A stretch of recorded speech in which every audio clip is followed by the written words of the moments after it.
Welcome to all the colleagues who and friends who have joined recently. We will start in about 4 minutes time, so there's still a moment to grab a quick cup of coffee and get yourself all settled in for us to start at 10 o'clock.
Good morning, everyone. It's just gone 10 o'clock, 10 a.m., so we are ready to start.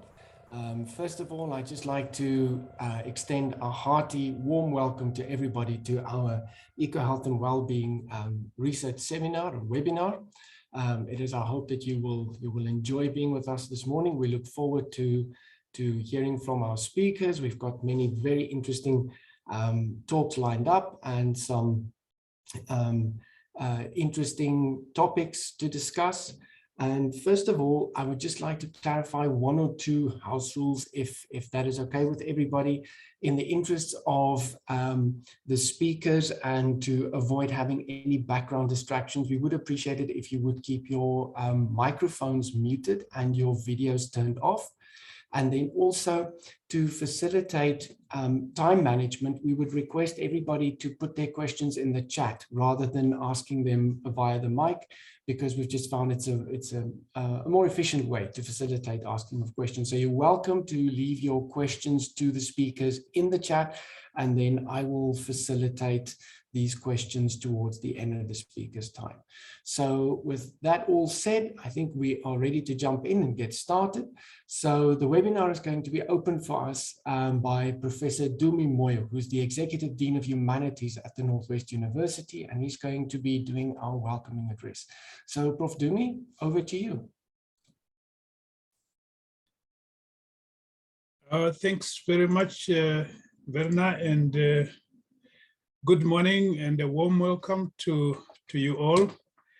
As already indicated, my name is Dumi Moyo. I'm the Executive Dean of the Faculty of Humanities at the Northwest University. So on behalf of the faculty here at Northwest University, I would like to say that we are really excited to host you for this 11th Ecohealth and Wellbeing Conference. It's a pity that we have to do it online. Otherwise, we would have been very proud to host you physically at any one of our 3 beautiful campuses, which are located in Mahikeng, in Potchefstroom, and Vanderbilt Park. The Faculty of Humanities at the Northwest University strives to become an outstanding faculty of choice for both staff and students. And we greatly value engaging and co-creating knowledge with scholars from other institutions through events such as this. As many of you would have already know, the Ecohealth and Wellbeing Research Forum started back in 2010 as a Northwest University initiative within the Faculty of Humanities, led of course by Professor Elise van Heerden. The emphasis at the time was to bring together multiple disciplines debating on critical environmental matters that impact on human well-being, including, of course, people wellness status due to or related to the human environmental interventions. The idea was also to bring together multiple disciplines under one roof to debate together on eco-health risks and eco-health histories in new and innovative ways. It required quite some patience and determination, and it's clear now, a decade on, that this has paid off thanks to everyone who has been part of the process. For 2 years, the Northwest University founders of the forum ensured the coordinating of annual conferences and bringing together a substantive network of scholars in South Africa. And to share the load, 2 active universities in the forum, namely University of South Africa and the Tshwane University of Technology, join hands with the NWU. And since then, we have been participating annually together in organizing the forum. And meanwhile, the Free State University of Technology has also been collaborating in the organizing process. With the exception of 2020, the conference annually discussed themes of multidisciplinary value and brought some of the most renowned and highly respected national and international leaders as keynote presenters to share their expertise and knowledge on the chosen theme. This year will be the 11th, as I've already indicated, celebration of the Ecohealth and Wellbeing Conference. And to us at the Northwest University, it's an extremely proud moment to also be welcoming Professor Helen Rees, who needs no introduction and is such a familiar face on academic and public platforms. She's well versed on issues relating to the current COVID-19 pandemic and therefore well positioned to share views and experiences with scholars from various disciplines on this topic, which is something that has dominated the news and changed our ways of doing things for nearly 2 years now. I'm told that we're going to have over 70 people who have indicated that they will be joining us today, which is quite remarkable, especially on a Friday. The Ecohealth and Wellbeing Conference has also become renowned for its coach sessions initiated by Professor Eric Miller from Public Management at UNISA. In these sessions, several scholars, community professionals, and activists often participate with the intention of acknowledging the voice of the community on matters that affect and concern them firsthand. For this year, the conference organizers decided to retain the coach session, but mostly invited academics to share their research experiences during lockdown. I want to take this opportunity to thank the organizers of this conference, Professor Elise van Heerden and her team, and also to wish everyone a fruitful engagement. Thank you very much.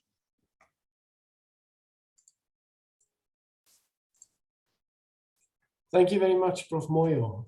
We really appreciate you taking the time out of your busy schedule to address us and to give us the welcoming. And we realize that you are busy, so if you wish to be excused, you're most welcome to do so. Thank you very much. All right, so great. Now it's my great privilege to introduce our keynote speaker, Professor Helen Rees. Now, it would take more time than what we have available in this entire session to detail all her accomplishments and everything in her CV. That is how much she's achieved. But I'm just going to put forward a few highlights. And if you excuse me, given how much she has done and achieved, I'm going to read for a moment from a bio. So Prof. Rees is the founder and the executive director of the WITS RHI, which is the largest research institute at WITS University. Now, she's internationally recognized.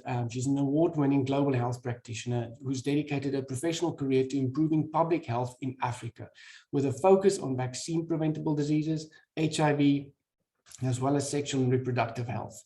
She chairs the board of the South African Health Products Regulatory Authority and also chairs the World Health Organization's Afro-Region Immunization Technical Advisory Group.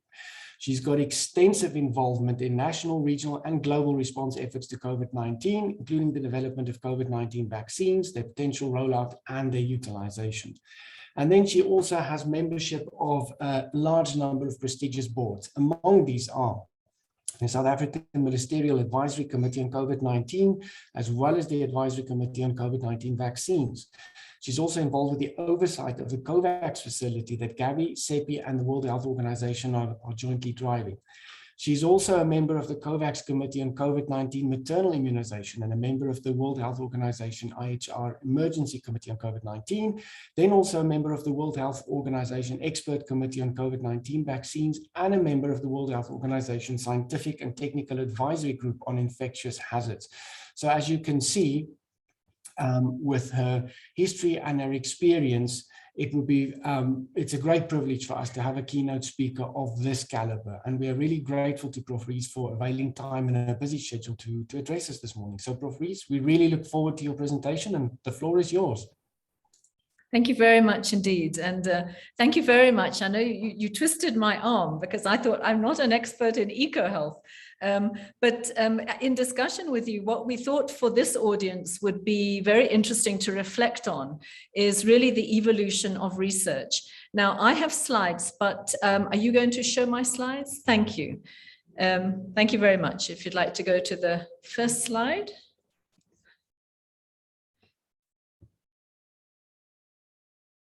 If you'd like to go to slideshow. There we are. Lovely. So I thought for this audience, and you know, no time like the present, as we know, and I'll mention the new variant that's emerged in the course of this talk. But I thought it would be quite interesting to reflect on what's actually happened with global research. And I was also asked to reflect on what my own institute has done in response in terms of research. What are the kinds of things we've done? And just to say that WITS RHI is the largest research institute at the University of the Witwatersrand. Historically, we've done HIV and TB, sexual reproductive health, and we've done vaccine preventable diseases and other infectious diseases. So I will then wind into the talk what we have done as well. But I'm going to start by really looking at the history and then what has happened with the evolution of research in the context of a pandemic. Next slide. So I'm going to just take us all back, sad memories, but how it all began. Next slide, please.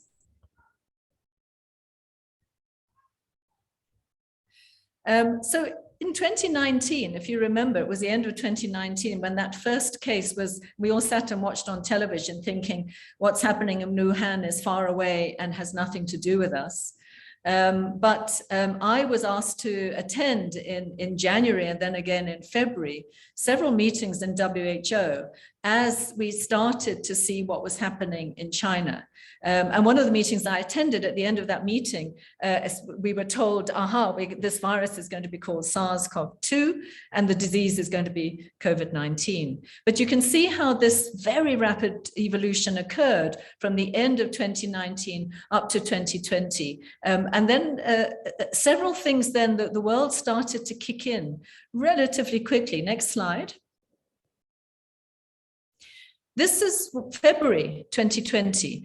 This is the front of The Economist. It was COVID-19 was in 50 countries. And if you see the map below, still the epicenter was around, it was in China, but you could see that the spread was beginning. But at that stage, we hadn't had cases. We were feeling fairly confident. We had no cases in our region. But in February 2020, there was an emergency committee of WHO, which I serve on, and what was called, under the international health regulations, a public health emergency of international concern was declared.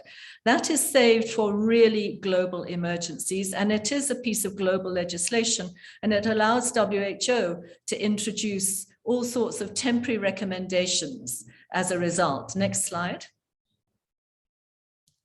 The other thing that occurred in the same month was that WHO has what's called an R&D, a research and development roadmap. They had an emergency meeting with people from all around the world, and they developed a coordinated global research map with 8 priority actions. And first of all was diagnostics. The second was standard of care in therapeutics. And then personal protective equipment and evidence to support that. Looking at animal hosts and if there was going to be continued spillover, and then looking at investigational therapeutics and vaccines and using master protocols that WHO subsequently developed. They talked about the importance of communication and interaction with funders and the public, and then the importance of sharing data and sharing virus materials and clinical samples. These were actually very prophetic and very important recommendations, all of which were enacted, have been enacted over the last nearly 2 years. Next slide. And one of the results of this was that we developed a vaccine in a year. One of the committees that I chair is called CEPI, the Coalition for Epidemic Preparedness, and it has invested since the Ebola outbreak. It's invested in the development of vaccines for neglected diseases, but including developing vaccines and vaccine platforms for what's called pathogen X. And if we go back again to February, before we had that name that WHO called now COVID-19, before we knew that, we had a discussion of that committee and we said, should we divert CEPI's resources, because it's a big funding agency, to actually invest in the development of vaccine? And one of the members of that committee said, very forward-looking, he said, just in case, why don't we give this a dry run? We all thought this was going to be a dry run. So we invested a lot of money in vaccine development at that stage from CEPI, as did many other philanthropic and public health organizations. And the result of this was, including the commercial sector, was that we got this unprecedented vaccine development in less than 8 months from the beginning. And part of that was because the Chinese authorities shared the genomic sequence of SARS-CoV-2. Next slide. So back to very local and to my own institute, what did we do in response? Next slide. So I was lucky because I could see what was coming down the pipeline to us. So we immediately kicked into action. We arranged to do hybrid working. We were purchasing PPE. We were putting in place infection control. But because we're a research institute and because we also do a lot of technical support to government in services through PEPFAR, we felt we had to keep things going. So we developed an entire infection control strategy because most of our staff have worked and continue to work throughout the pandemic. So we had an entire plan and strategy in place and a communication strategy. But importantly, and I'll focus on this a bit later on, we said, what is our research agenda going to be? And we also recognized that we were in a unique position to contribute to global and national policy and to scientific contributions. So that was our first response. Next slide. And I think, like lots of institutions, these are some of the things we did. We did weekly videos. We did all sorts of things to try and cheer up the staff. We had online competitions for singing and dancing. We did the Jerusalem competition, etc. Because staff morale and mental health, we recognized, was incredibly important. But we also wanted to take the staff with us into the research agenda. Next slide. So let's go back then to the big picture. How did this global research evolve, and what have we learned in this process? Next slide.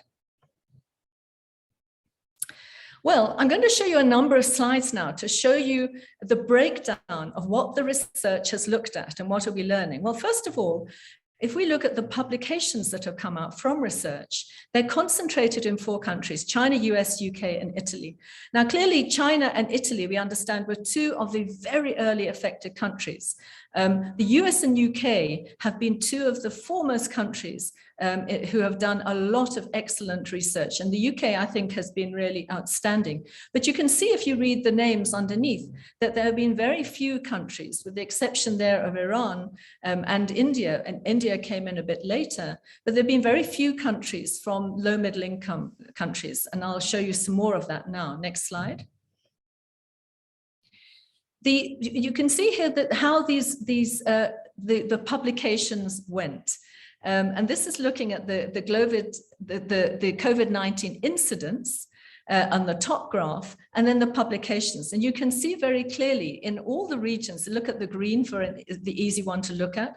The second wave of cases was followed by a peak in publications, the same for North America, the same for Southeast Asia and the Pacific. And you can see at the bottom that the African region had far, far fewer publications. Next slide.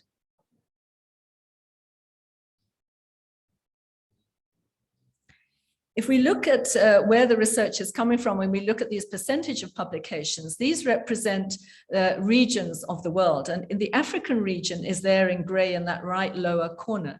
And you can see there that South Africa, although we are by far the biggest publisher in our region, we represent such a small percentage when you compare our outputs to other countries, including obviously the United States, many European countries, but also India and China. Next slide. We also recognize that during this period, in fact, much of the research that we have done has been done in collaboration, but the major collaborators in this very busy map that we see here, you can see swooping out, have been the Europeans, the USA, and China, the UK in particular. But can you see how few of those lines have come down in terms of collaboration to the African region? Next slide. So if we break this down even further and we look at sub-Saharan Africa at the bottom and compare it to these other regions, let's look at the collaboration between global regions. So within sub-Saharan Africa, there's been significant collaboration nationally within countries. So countries have worked within themselves. But even so, that is a lesser percentage when you compare to the other regions. Then look at binational, where there are 2 countries involved. Again, we're probably on par with other regions in terms of bilateral negotiations and collaboration. But multinational, we have been very involved, much more involved with multinational trials. And this is a pattern for the African region. We are very often the doers, but the intellectual leadership comes from high-income countries. And that pattern is reflected here for COVID-19. Next slide.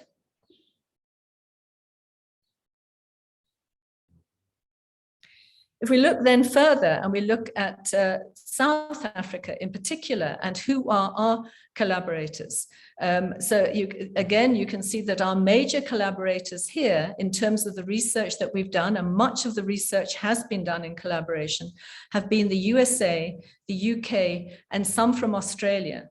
But if we look at some of the major players in the African region who have been doing research, much less collaboration between ourselves and them, Nigeria, Kenya, and Ghana as examples. So even though we are committed to the African region and South-to-South collaboration, when it comes to a pandemic, that old pattern kicks in where we work with the high-income countries because the resources are there in every sense, and we do not tend to partner with local countries. Next slide. As a result of this, one of the initiatives, and there might be people listening who would be interested to join this because it's an open initiative, was set up with by a large set of donors and the World Health Organization. And it's looking to try and build a global coalition to accelerate COVID-19 clinical research in low middle income countries. This was a publication that was put out, we put out in The Lancet in April of this year, of April of 2020. We put out subsequent publications to this.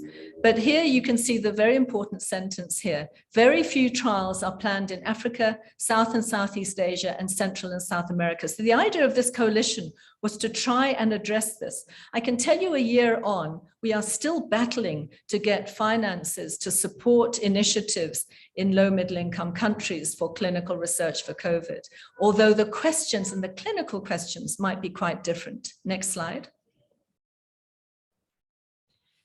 So the numbers of publications have gone up, and there was a real spike. You can see this is globally the number of publications, and it's actually driven by COVID. So if we look at PubMed and the numbers of publications since COVID began, there has been a huge surge in publications because of COVID. Next slide. And what is the pattern of publications? Where have they been coming from? Again, as you saw before, when there was a surge in numbers, the publications followed. But here you can see that in the USA, the publications have gone up and seem to be sustained, whereas China has dropped because they have got under control their outbreaks and are responding, continued to have this ambition of trying to eliminate COVID-19 completely from their country. And also you can see that Italy, having had that surge, also dropped. So by the mid of 2020, the plateauing we saw was to do with a decline in numbers in those countries and therefore a decrease in research interest. Next slide. The other thing that we can see is the kind of articles that we're seeing and when we're seeing them occur. So the medical articles on the left, you can see started to increase, and they're almost in parallel with the COVID-19 cases, although the COVID-19 cases in this came afterwards. Why was that? Because what we were seeing was not just data-driven, not just people going out and doing clinical trials because they're cases. There were a huge number of other types of publications. Can you see in the right-hand chart, the largest types of publications seen were reviews. These are expert reviews. And then you've got case reports and original articles. And in the orange is without data. So a lot of these studies that pushed up the publication numbers were expert opinions, case reports, but with data was far, far fewer. Next slide. Interestingly, and I wouldn't have thought of this, but there's been a gender bias in who's been publishing. And they've noted, if you look back to February and March in 2020, when they started looking at the gender gap in publications, this is for first authors in publications.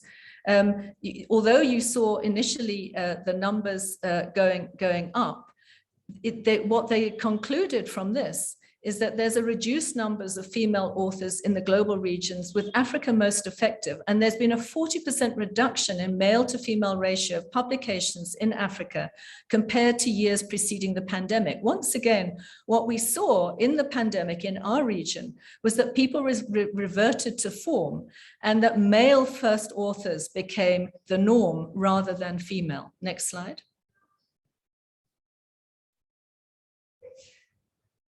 Now, where were these articles published? And we've seen a really big change in the way people were publishing. And part of this was to do with speed.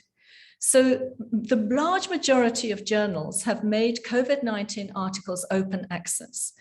So this means that people are publishing in journals where open access means that there's no financial or legal or technical barriers to accessing publications. The aim is that anyone can read these articles, download them, copy them, distribute them, print them, and there are no legal impediments. And this was to try and promote data sharing across the world. So that is good news, open access. Next slide. But the other thing that has really, really changed, and in pink, you can see here, these are what are called COVID-19 preprints. Preprints are publications that are released before they've been peer reviewed. Now, traditionally, many of you know that when you publish a scientific paper or clinical paper, it gets peer reviewed very vigorously, you get feedback, you change your paper, you resubmit, etc. Preprints allow publication before peer review. And again, what you can see here is that there have been a huge number of preprints as opposed to people doing the traditional thing, which is having peer review, which is in green. The pink are the preprints. So a huge surge in these preprints, which again contributed to speed. Next slide. And the other thing that we've seen is that about a quarter of really major findings actually have been published in the newspapers and in the media before they've even been peer reviewed, whether it's a preprint or any kind of academic publication. And this is a worry because what you do then is you build up public understanding and public demand. I've given an example here of the new antivirals from Merck and from Pfizer. So far, those haven't been published, but I think everyone on this call will have heard of them. And everyone is saying that's exciting, can we have them, me included.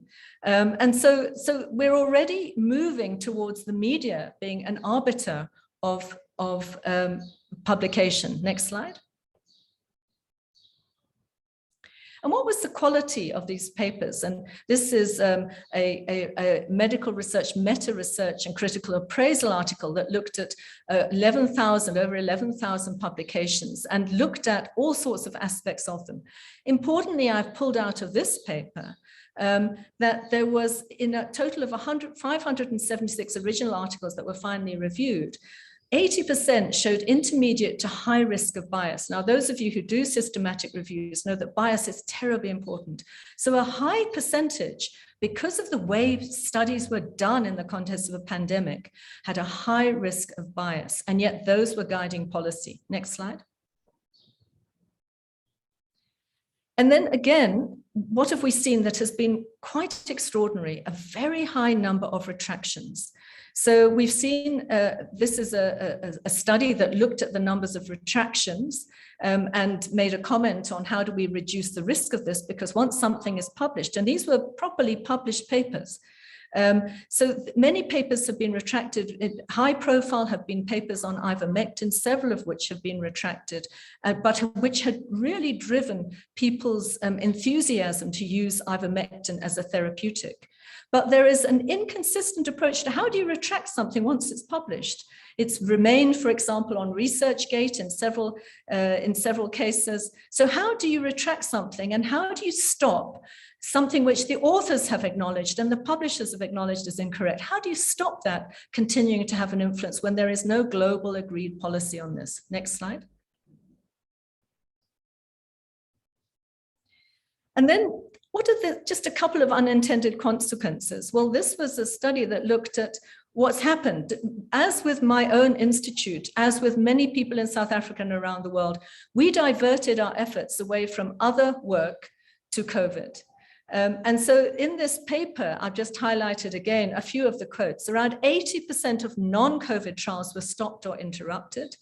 There were widespread financial losses within academic centers, and that's had a spillover effect on research operations.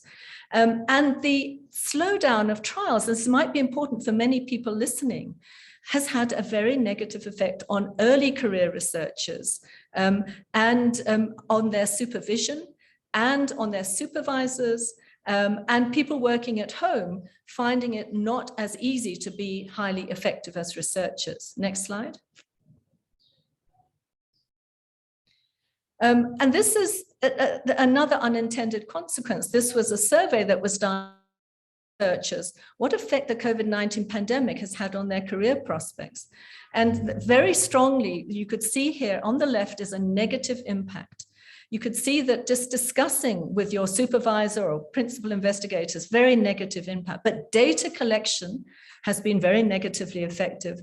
Collaboration has been affected. And then things like laboratory, access to laboratories, also very negatively affected. So you can see on the left-hand side in the red, the majority of the people were actually reporting negative impacts. One or two things improved, such as opportunities to write, and that's working from home. Next slide. So if we look at the global research achievements, putting all of that together, what are the, so in my opinion, some of the main things from in the clinical side that have come out? And what has my own institute contributed to this? Next slide. Well, diagnostics, these were some of the biggest and most important early things, because we needed to be able to diagnose acute infections and then be able to identify people who'd been exposed either to the virus or who had had a vaccination. So very early on, a lot of work was done to develop PCR tests and rapid tests, different types of rapid tests, so that they could measure antigens and measure virus. And this is important not only for diagnosis and management, but also for doing surveys. And antibody tests have been very important in terms of surveys. And this was some of the first challenges that SAHPRA, the Drug Regulatory Authority, which I'm involved with, this was one of the first set of things that we had to apply our mind to, setting the standards for diagnostics, which were all new. Next slide. Those diagnostics in all their forms have contributed to serosurveys and surveillance, and this has been an incredibly important activity. We've done a lot of this in South Africa. I've given 3 examples here of work we've done from WITS RHI. We've looked at pregnant women. We're doing a household survey in Hillbrow, accompanied by a questionnaire. And we did earlier on in a rural area in the Free State, we did a household cluster investigation as well. These tell us different things. They tell us what is the state of the epidemic. They can reflect on vaccination, but they also will tell us over time what we think a population protection is and various other things. So very important tools, serosurveys. Next slide.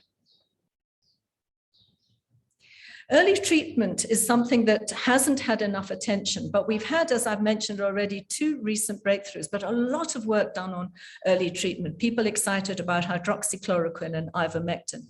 But the 2 that have now come to the fore have come through commercial pharma enterprises. One is Merck's Molnupiravir, which is a 5-day course for people early in their diagnosis, where it really significantly reduced hospitalization. The second one is Pfizer's Paxlovid, which is a combination product, which again reduced hospitalization when given early in the course of disease in high-risk people by 89%. These 2 could make a huge difference, but we would A, have to be able to afford them, B, have to be able to buy them, C, have to be able to identify people in the community early in the course of their disease, and for that we also need diagnostics. Next slide.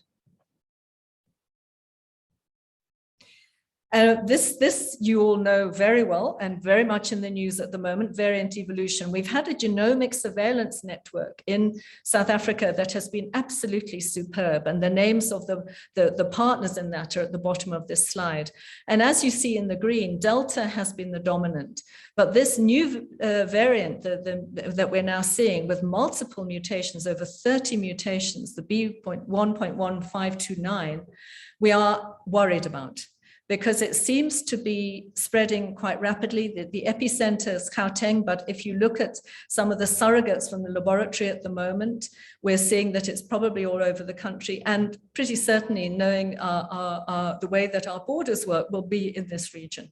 So this is very worrying indeed, but it's been identified because of the effectiveness of this network. Next slide. And here, just to show that when something like this happens, and this is one of the curveballs of COVID-19, is that suddenly you have a brand new research agenda. So there's a new variant, and there's the new research agenda for the new variant. Is it more transmissible? Does it increase disease severity? What does it do to vaccine effectiveness? Is there an increased risk of reinfection?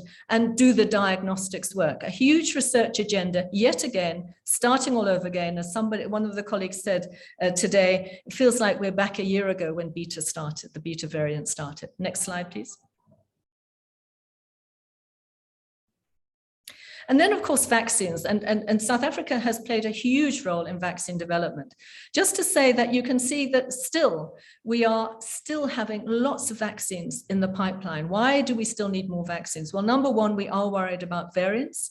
We're also worried about whether we're going to need repeat vaccination, and that this is going to become seasonal and not go away, and we're going to have to give boosters and boosters. We also want to have safe vaccines that we can give repeatedly, and we're worried about waning immunity with existing vaccines. So this pipeline continues. The other reason, of course, is that these are very commercially viable. If you get too many, that will cease to be the case. But if you look at Forbes' most wealthy list for this last year, 3 new billionaires worldwide in the top 100 have become billionaires because of vaccine development, COVID vaccine development. Next slide, please. These are the leading vaccines. If you cast your eyes down here, you'll recognize many of them.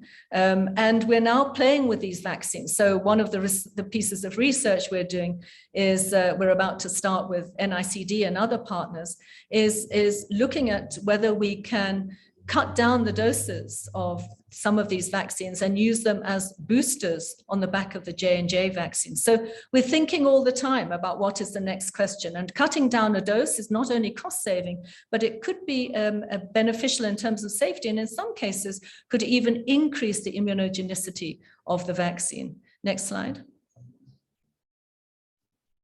So I'm just going to show you, without going into them, the kinds of things we've done. Very early on, we did the AstraZeneca, the ChAdOx trial. And we are, particularly in many of these studies, you'll notice that uniquely in South Africa, we are able to look at HIV positive and negative. And that's incredibly important, looking at vaccines in HIV positive populations, because we are particularly worried that the emergence of variants might occur more commonly because people who are not diagnosed yet with HIV or who are not properly immunoreconstituted, they're immunocompromised, that could be a source of ongoing emergence of variants. So we really want to know how we can protect people living with HIV. The Novavax is a different type of vaccine. So importantly, if you look at these 3 vaccines listed here that we've worked on, they're all different types. The first is an adenovirus vector. The third is an adenovirus vector, but a different one. A Novavax is a protein vaccine. Next slide.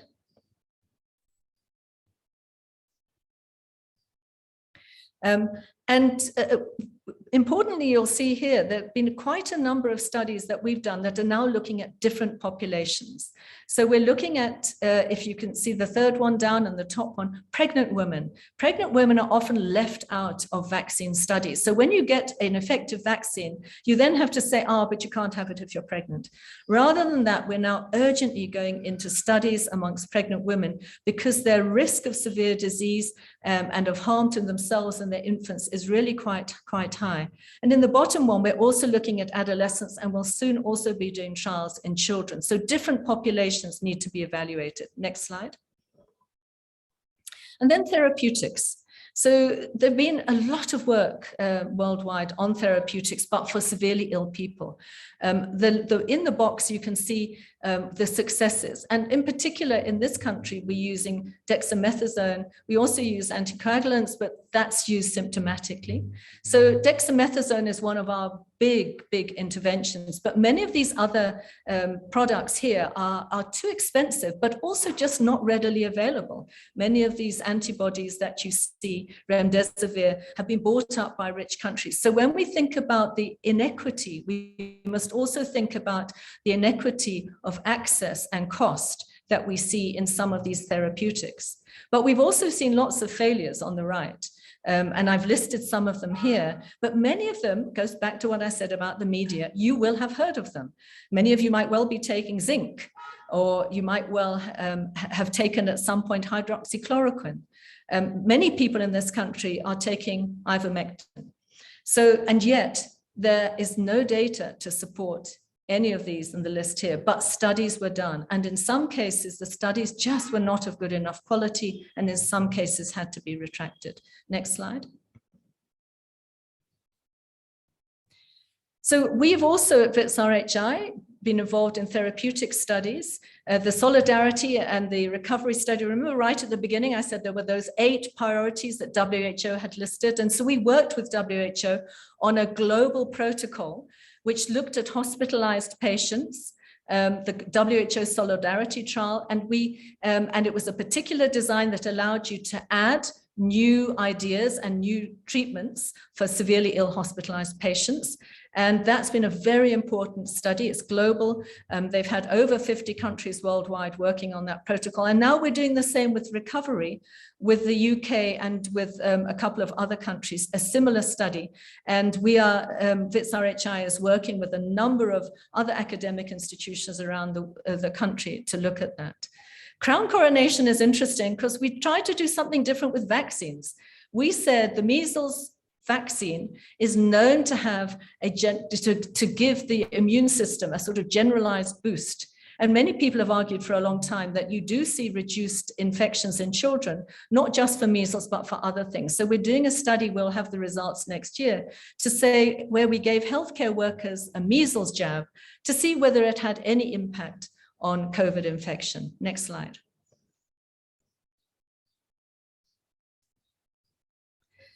But we haven't only done therapeutics and vaccines and serosurveys. We've also looked at the psychological and the communication side. We've looked at technology in apps to get people to report in and to try and map what's happening in cases. We've looked at vaccine hesitancy. We've looked at tools to assist districts with rolling out of vaccines. And we've also done studies looking at mental health, particularly in healthcare workers, which we all know has been very adversely affected. Next slide. And so if we look at the WITS faculty, what happened to us in summary? We are one of several institutions and departments that have contributed at WITS. Again, remember that slide I showed you of the world and what COVID did to publications? We've done the same. Our numbers of publications have gone up, and it's largely due to COVID publications. Next slide.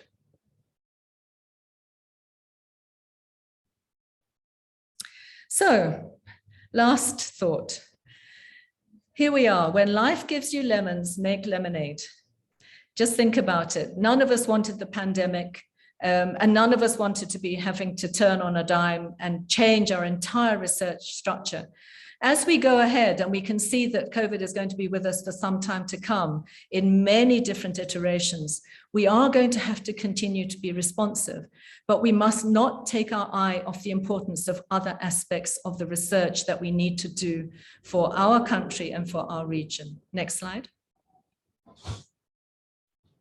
So I'd like to thank everyone who, particularly all the participants who supported. We cannot do this kind of research without people volunteering, not only in my own institute. We've had thousands of people that we've worked with in studies, but globally, that people have put their hand up and contributed to this research agenda. And I just want to also recognize 2 of my colleagues who assisted me with this talk.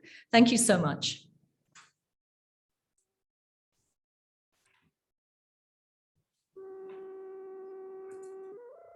Thank you very much, Prof. Rees. That was an extremely interesting talk, very thought-provoking, and I think you've given us a lot of food for thought in terms of the road ahead.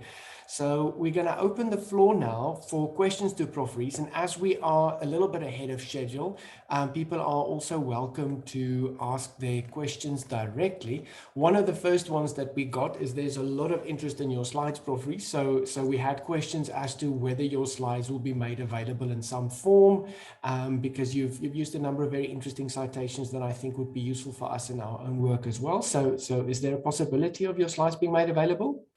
Yes, certainly. I'll have a look. If there's anything in there that's confidential, then I'll pull it out. But much, as you saw, much of what I cited there were from publications. So certainly, I mean, in the spirit of open access, if this is going to help you, I'm 100% behind it. Great, thank you very much. We really appreciate that. And then I think Prof. Dumi indicated he had a question and he does need to leave. So Prof. Dumi, was there anything that you wish to ask? Yes, thank you so much, Verna. And thank you so much, Professor Helen. It's been a very stimulating presentation.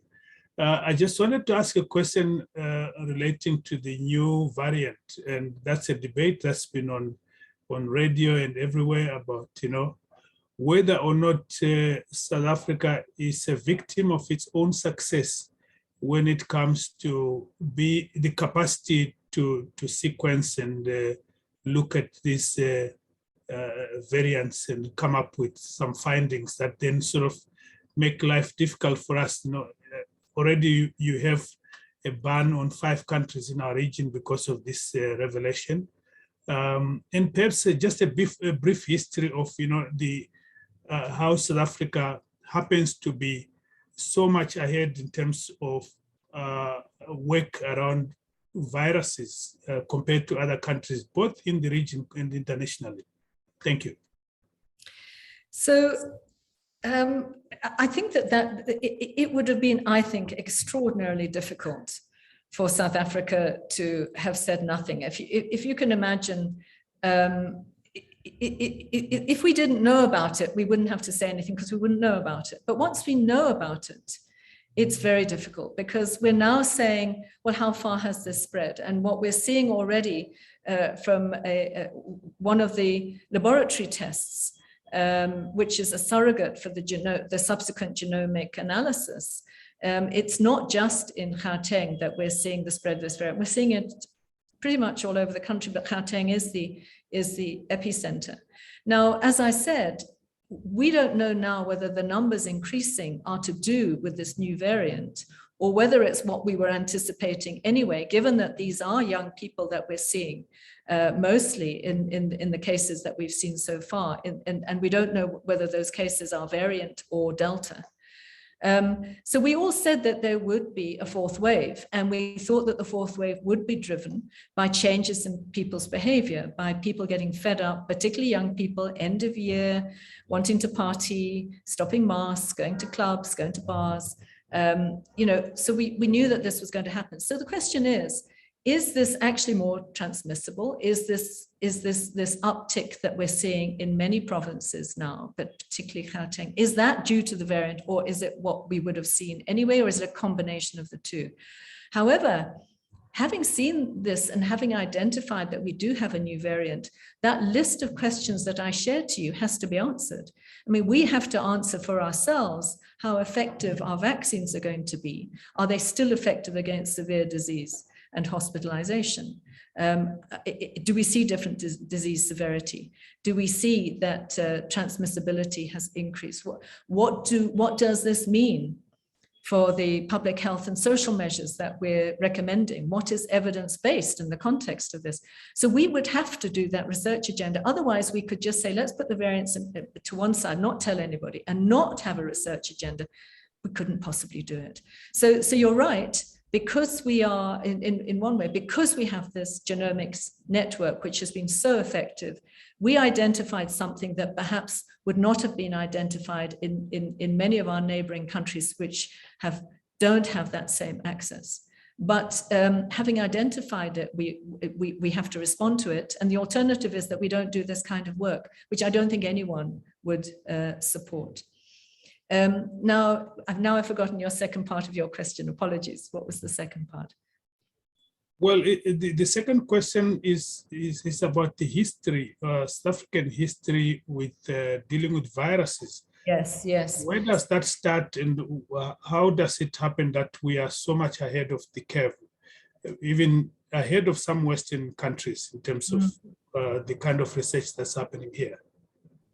Excellent question. And I think that quite a lot of this, if you look at, say, the genomic networks, you look at NICD, but you look at institutes like my own and other institutes that have been doing, for example, the vaccine work, quite a lot of us have built up research infrastructure and know-how because of HIV, to a lesser extent because of TB, and to a lesser extent because of an interest in vaccine research. But HIV really has built up, particularly in South Africa, but also in countries like Kenya, a research infrastructure and a laboratory infrastructure.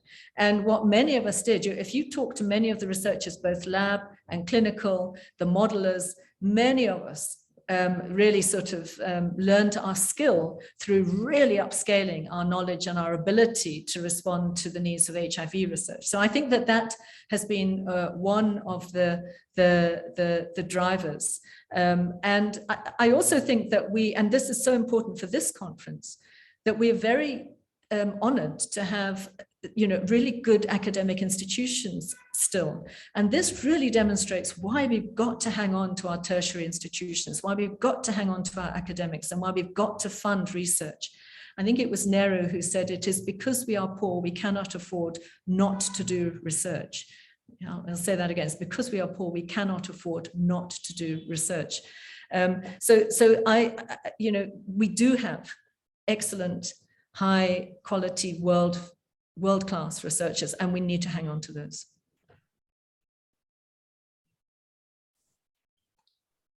Great, Thank you so much. I'm fully answered. We have another question and a comment from Prof. Elise van Eden, and she first of all, Prof. Elise, she thanks you for an outstanding reflection of research globally on COVID-19. And she asks, based on the speed with which the articles on COVID came into the public domain since 2020, do you think that the research involved in these publications have contributed to the diverse understandings and voices about COVID-19? That maybe this research agenda just forced everything into a kind of mono voice, or is there, do you think there's been adequate diversity of voices?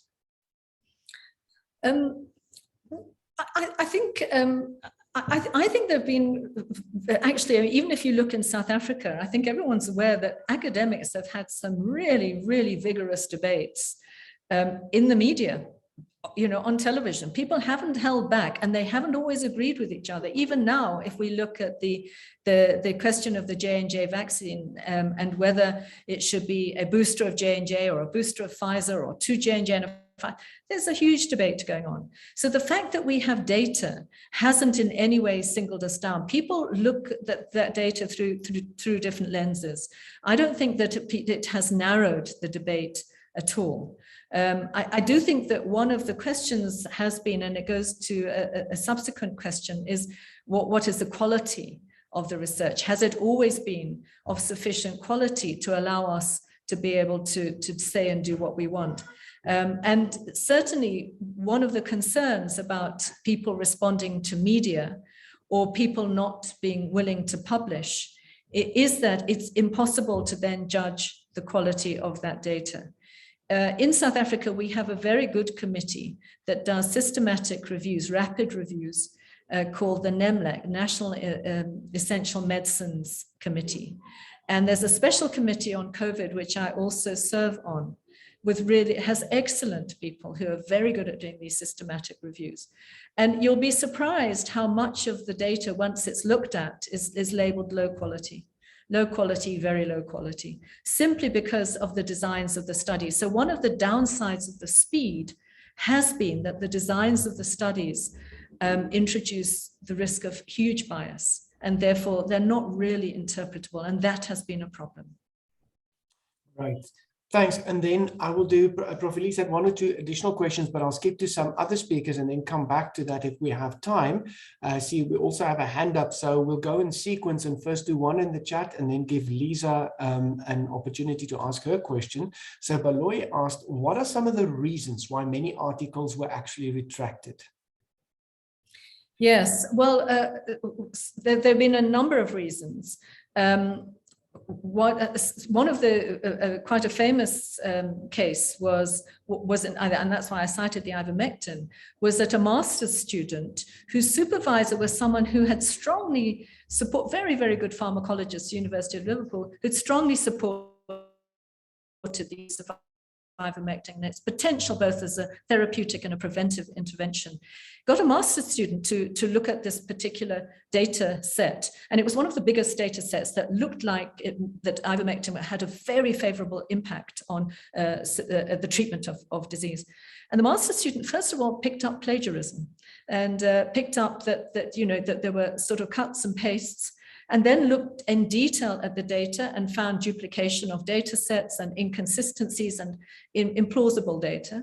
And so here, what you could clearly see was that that even with peer review for that publication, it had not picked up what a master's student who's got much more time, spent a lot of time identifying. So those were the kinds of things. And it really has been often about the way the data, the data, when you interrogated the data, that very often in some of these cases, the data just wasn't plausible. And that was when often the editors of the journals concerned have asked for retraction. It hasn't happened. It's not 50%. It's a small percentage. But the problem has been that it's been for very important studies that have changed a clinical recommendation or a policy decision, and importantly, have really influenced the public. And then it's very difficult to pull the horse back into the stable. Great, thank you very much. And then Liesel van Jaarsveld, you have a question. Thank you very much. I really appreciate and found the presentation extremely interesting. I'm from the University of South Africa, and I would like to know, given the intense focus that's currently placed on research related to COVID, and it makes use of human participants, and we are working with an enormous speed to do this research, are you still adhering to all ethical requirements of doing research with human participants, the risks involved, and especially if you look at doing research with children and pregnant females as well? Then secondly, I also want to know, given that a lot of people feel that the World Health Organization failed us by not explaining the COVID pandemic as it emerged in China as quickly as it should have had, do you still have faith in the World Organization, or do you think they failed us? Thank you very much. Very interesting questions. No, thank you. So in terms of ethical requirements, and again, I think some of this has been to do with the huge growth, particularly in clinical trials around things like HIV and TB in the country, but also we have a lot of work going on things like cancers. Because of that, our ethics committees, I mean, from the time, if I look back 20 years, the standard of our ethics committees is nothing like it is today. So our ethics committees, in many cases, attached to the academic institutions, are accredited. And they can be accredited by WHO, for example. They can be accredited by US institutions. So many of our top academic ethics committees have this accreditation that speaks to their constitution, how they do their business, and looks at some of their recommendations. So we have a pretty tough ethics framework in South Africa. That would be my first comment. And we have to adhere to it. So if you talk about, say, a new chemical entity that the SAHPRA has to approve, so the Drug Regulatory Authority on the one hand has to approve a clinical trial, SAHPRA will only give permission if there's an ethics. So the SAHPRA and the ethics committees work very closely together. They look at different aspects of a clinical trial, but ultimately you can't do it unless you have both of those permissions. So overall, we have a very good framework. Now, for things like pregnant women and children, these are vulnerable populations. So you have to have frameworks for looking at vulnerable populations. And there are very comprehensive frameworks that have been developed, for example, about vaccine research in pregnant women. It's not just COVID. We're doing research for many other pathogens in pregnant women. There's very comprehensive frameworks. One of the last meetings I went to in London at the beginning of 2020 was also looking at research, clinical research for pregnant women. And looking particularly, and we have ethicists there. So those frameworks are also extremely robust. The third thing I would say that I think it's worth noting is that the HIV, also pandemic, if you like, but the HIV experience has really taught us a lot. And it taught us, one of the things it taught us was and put in place with lots of guidance from UNAIDS and WHO, were frameworks for doing research in vulnerable populations. Because as you know, HIV research is often done in people who are marginalized, who are stigmatized. So that framework has also been built up over now 30 years of experience. So those frameworks, putting all that together, I think that we have very strong ethical frameworks. The second question on WHO, I put those dates in because I think it's important. If you saw, WHO declared a public health emergency of international concern in February. And at the same time, that was the same time as we had meetings that named the virus. So, and WHO had huge meetings, which I, as I said, went to several of these huge meetings with the Chinese scientists before we even had a name, looking at how much of a threat this was. So it's difficult to say, but if you're WHO, what you also can't do is declare things too early. There are many outbreaks that go to WHO and say, is this a public health emergency of international concern, a global health emergency? Things like yellow fever outbreak that we had a few years ago here, things like the MERS outbreak. And very often they'll say, no, this is a regional problem. They've said yes to a few other outbreaks in the past. Polio is still a public health emergency of international concern, and Ebola was declared a public health emergency of international concern. But they have to be extraordinarily careful. And if they go too quickly, they will be jumping in for, I can tell you, there's a lot of outbreaks which look really bad, which then can be pulled back. So my personal view, and because I work with WHO, I'll declare an interest here. I think that it wasn't a delay. And because they declared that public health emergency before they declared a pandemic, they said this is already a public health emergency. They were able to put in a whole lot of temporary recommendations through the international health regulations. So that is my view, but I do appreciate that there's a lot of reflection, including for WHO, to be done. Thank you very much for that response, Prof. Rees. Prof. Eric Neeler, I see you have a question. Please go ahead. Thank you, Prof. Rees, for an excellent presentation. But to me, of course, I'm an old geohydrologist. To me, what you spoke about, it was all Greek, so I actually understood I was waiting for your final saying what I must drink, how I must prevent getting sick. I find in my research that the honorable people, residents within our municipalities, they do not understand when we tell them that they are staying on top of a gold undermined area, or that they are underlain by a very dangerous rock called dolomite, which actually causes sinkholes and which causes houses to fall in.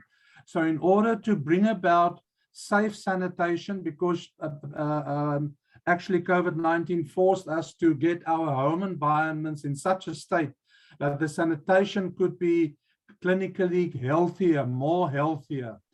The people do not understand when we try and tell them that the water flowing in the nearby river is poisoned.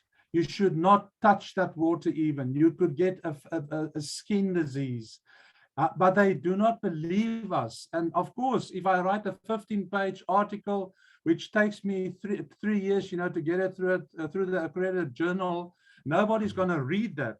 But I also do not want to cause panic by writing an article in the nearby Sunday Times with a one-pager of how to inform the residents of the municipalities. And I'm talking about, I think, millions of South Africans in this country are living under destitute circumstances, and the environment of their houses, they somehow do not believe our researchers. If we tell them you should not build a house in a dolomitic area, who approved your building plan? They said, no, but that was years ago, 20 years ago. Nobody warned him about it. Now his house is falling into a hole.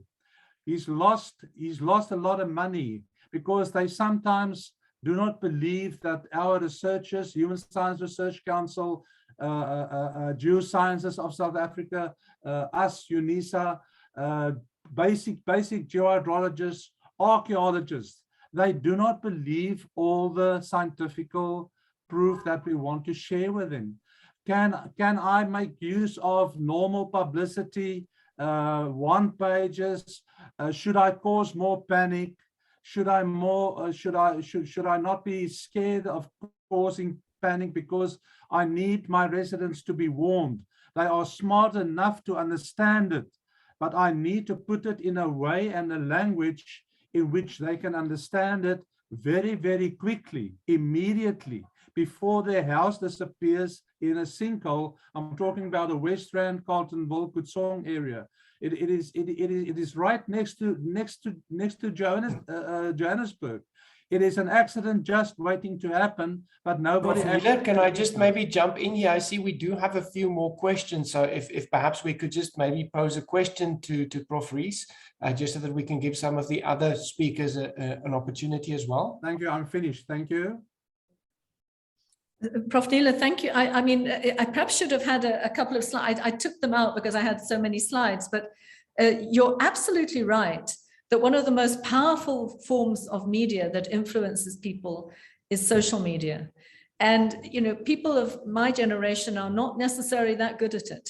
I mean, we're not going to have hundreds of followers on Twitter or whichever medium we choose, and yet it's such a powerful medium. So that's the first thing, is that I think that our communication strategies have to become much more contemporary, because that's what people are looking at. And secondly, you know, I don't think, and this is relevant for everyone who's on this call, I don't think that we do pay enough attention to science communication. You know, I try hard to tell stories, and one of the things I've learned in trying to explain things to different audiences, and often lay audiences, is, and I often sit back and say, what is the story I need to tell? What are the 3 points I need to get home? No more, no less, just 3 points. But I don't know that we do nearly enough. With my SAPRA hat on, the drug regulatory hat on, one of the things we're doing now is that we're trying to get people from the Secretariat and from the board to explain things on local radio stations, but in local languages, in regional languages, so that we don't only communicate about drug safety with regulatory language at a high level, but we try and bring it down to a level that people understand. And you're absolutely right that, you know, we then have to say, who are we not reaching? And I can tell you, if I take vaccination at the moment, one group that we've recognized we're not reaching are the homeless and the undocumented, many of whom are sitting on that cusp of poverty, and it takes very little for them to fall.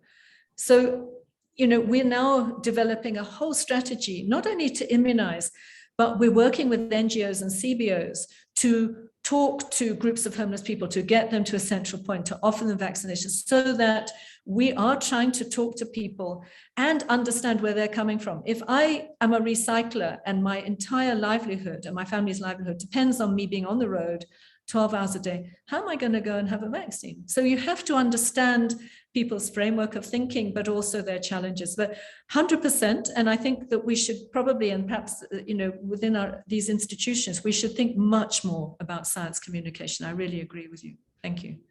Thank you, Prof. Great. Mr. Eric Stoch, I see you have a question. You're on mute at the moment. Good morning. My question is the following. What happens in the case of emergency responders when there's a lockdown and emergency responders are told that they can't go out? For example, I represent the Provincial Fire Protection Association, and we cover the whole province, representing all government institutions, tribal authorities, and rural areas. Last year, for example, we were told we were not allowed to go and make fire breaks, and the fact that we never made fire breaks last year exacerbated the problem this year. And when we do go out, we are not allowed to take out our full team strength because of social distancing. I believe that some, please excuse the language, some idiot who didn't think it through came and said that you can't send out a full team of firefighters to a fire. So instead of sending 25 people, you send 10 or 12 people. And then the fire runs away and people get killed. How does one link this to the COVID regulations, or how are you supposed to handle this? Thank you. You know, in a broader sense, you're raising a really important question, because one of the things we recognize, if you go back to our first very hard lockdown, is that some of the things made sense and some didn't. If you remember, cigarettes were banned, which was jolly good for lung health, but made no sense in the context of COVID at all. Many people would argue that having a liquor ban when your numbers have gone down and your health system is not under stress also makes no sense, because all the time, remember, we're trying to weigh up how do we contain and manage a pandemic outbreak versus how do we keep our vulnerable economy on track. And that's really where, the cabinet, the NCCC, that's where they really come in. And so a lot of these decisions that you've seen made are, on the one hand, I'm on the MAC and we will make an evidence-based recommendation, but sometimes the political side of it will become much more important, and the economic side of it, and will have to be weighed up. So in terms of what you're saying, Eric, I think if there's an organization, I mean, there must be organized, I mean, through the Gauteng municipality, there must be a sort of a bigger firefighting structure that should write a very strong letter to whoever is the minister responsible. There's nothing like making a noise. I think we've all seen this.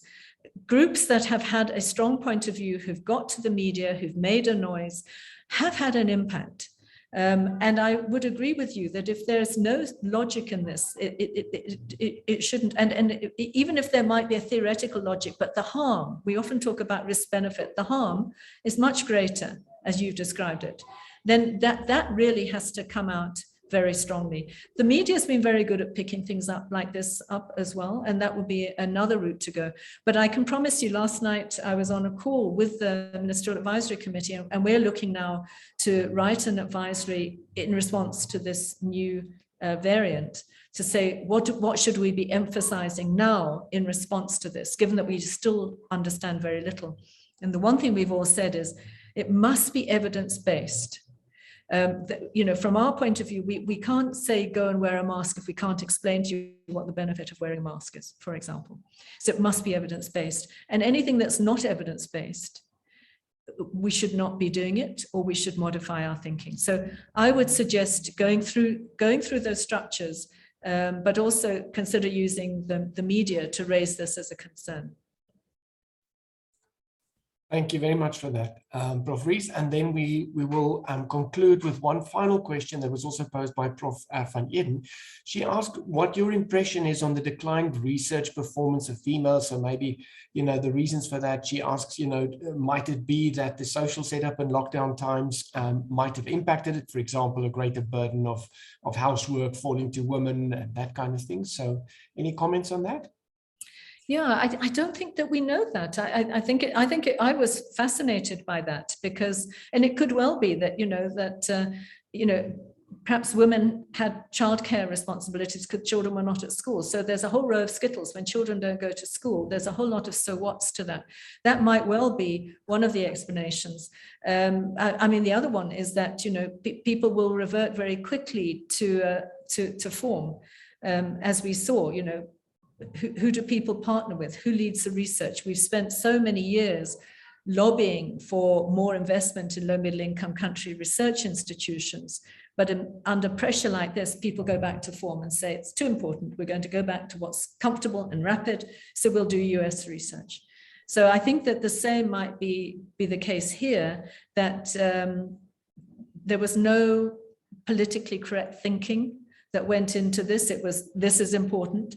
We're the researchers, we're going to go ahead. But I do think your comment on the social circumstances probably contributed. Thank you.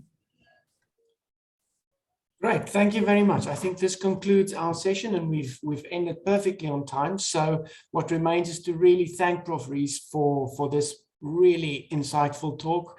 I think we all got a lot of new insights, and for many of us, it would have stimulated ideas for future research. You can also, for yourself, check in the comments. I see there are lots of people thanking you and indicating that they really enjoyed the talk, found it relevant and insightful. And we realize that you are extremely busy with all your commitments, and also therefore extra appreciate the time that you've taken today to come to speak to us. So thank you very much again from all of us. Well, thank you very much for having me and for twisting my arm. I actually really enjoyed it. I learned a lot too, putting the talk together. Thank you so much. Great. Thank you, everybody. We are now having a leg stretch and a tea break for 15 minutes. So feel free to either just stay on the line. You're also welcome to log off and rejoin if you wish. So the leg stretch is going to continue until 11:30. So we will start punctually at 11:30 with the couch session. So I will see you all in 15 minutes. Thank you very much.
Welcome back, everybody. I trust you had a good rest, the opportunity to stretch your legs and maybe make a nice cup of coffee. So we are now going to continue with a couch session, which will be facilitated by Professor Shepherd Malefane. And in particular, the topic for discussion is going to center on best practices in eco-health and well-being research. And the specific sub-focus of this is going to be to look at this topic within difficult context and pandemic constraints, and also to look at the issue of managing citizen participation in pandemic times. So we are looking forward to an interesting discussion, and Prof. Shepherd Malefane, you have the floor. Thank you very much, Program Director. I'm not sure whether you are able to see me. I'm trying to... We can see you clearly. Yes, that's fine. And thank you very much. Let me just start. Thank you very much, Program Director, for that introduction. I am Shepherd Malefane, and I am from the Department of Public Administration and Management at the University of South Africa. And I see that some of my colleagues have joined the webinar, and I welcome them and thank them very much. Thank you very much for the opportunity to speak in this webinar. And I pass my greetings from the Department of Public Administration and Management at UNISA. I also acknowledge the organizers of the webinar and the keynote speaker, which is Prof. Rees. And thank her very much, for that very insightful presentation that she gave before. And it has been very, very, very informative. We basically are interested in different things because we are from disciplines that are also very different. And in public administration, we have been talking about the impact of the COVID-19 on service delivery in municipalities, more especially, and the public service. It has been very, very interesting to get, a viewpoint from a different discipline. And thank you very much for that presentation, Prof. Rees. Colleagues, my role in this webinar is to facilitate the couch discussion, and it takes place in a very different environment. I remember in 2019, we were at a physical venue in Johannesburg at one of the UNISA centers, and there was a couch in which the panel was sitting, and you could interact very easily with them because you could see them. Now it's taking place virtually, and we do have some limitations in as far as the presentations are concerned, but I'm hoping that is going to go well. We do have some experts that are forming part of this discussion, colleagues. And I'm just going to follow the order in which the names have been listed in the program to invite the experts, the members of the panel, to introduce themselves to the audience. And I'm going to start with Prof. Mark Nyandoro. Prof, are you there?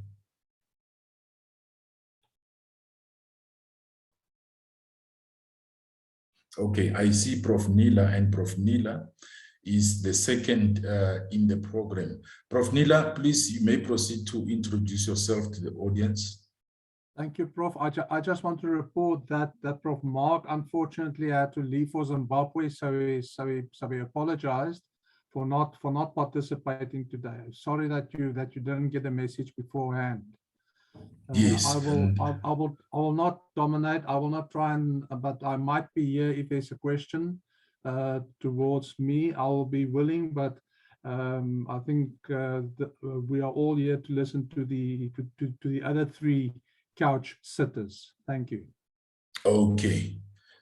Yes, thank you very much. I was not aware that Prof. Mark Nyandoro is not going to be part of this discussion, colleagues. And Prof. Nila, you're also not going to be forming part of the discussion on the couch. Just a confirmation, Prof. Prof, if they ask me a specific question, I will definitely participate. But I don't think I'm here to actually try to take the lead there. I would rather like to hear what our departmental technocrats think, and what people from the society, Mr. Stock, etc., say. But I will participate from the department side if there's a question directed to me. Thank you. And thank you very much, Prof. Nila. In that case, colleagues, I'm going to invite Dr. Konanani Korombi just to briefly introduce himself. Dr. Korombi. Chair, thank you very much. I'm Konanani Korombi. I work for the Department of Water and Sanitation. I appreciate to be part and participate in today's discussion. Thank you very much for the opportunity. We will share our views on how we operated during the pandemic. Thank you. Okay, thank you very much for that introduction. Mr. Victor Nkuna. Oh, morning, everyone. Victor Nkuna. I'm working in the Department of Water and Sanitation, Gauteng region, as an environmental officer. Actually, Dr. Konanani is my director, so we work together. I'm looking forward to the engagement. Thank you. Okay, and thank you very much for that introduction, Mr. Nkuna. And lastly, colleagues, I'm going to invite Mr. Stock. Good morning, colleagues. I'm Eric Stoch. The hat that I'm wearing this morning is of the chairman of the Northwest Umbrella Fire Protection Association in the Northwest Province. Yes, and thank you very much for that introduction. Yes, colleagues, the discussion is limited to two important items. That is best practices in eco-health and well-being research. And the first bullet there, it's within difficult context and pandemic constraints. And the second one, managing of citizen participation in pandemic times. Like any other, public process, there is quite a requirement on government to involve, members of communities, and they do have, rights to give inputs into processes that needs to be done. And after the introduction, colleagues, I'm just going to invite, the panel members to engage on these topics and to share their own experiences in the environments in which they are, and to enlighten us about the challenges that they have experienced or the opportunities that they've encountered. And I'm going to be following the same order that is being introduced in the program. At first, I'm going to invite Dr. Konanani Korombi. Please go, Doctor, to engage on these items.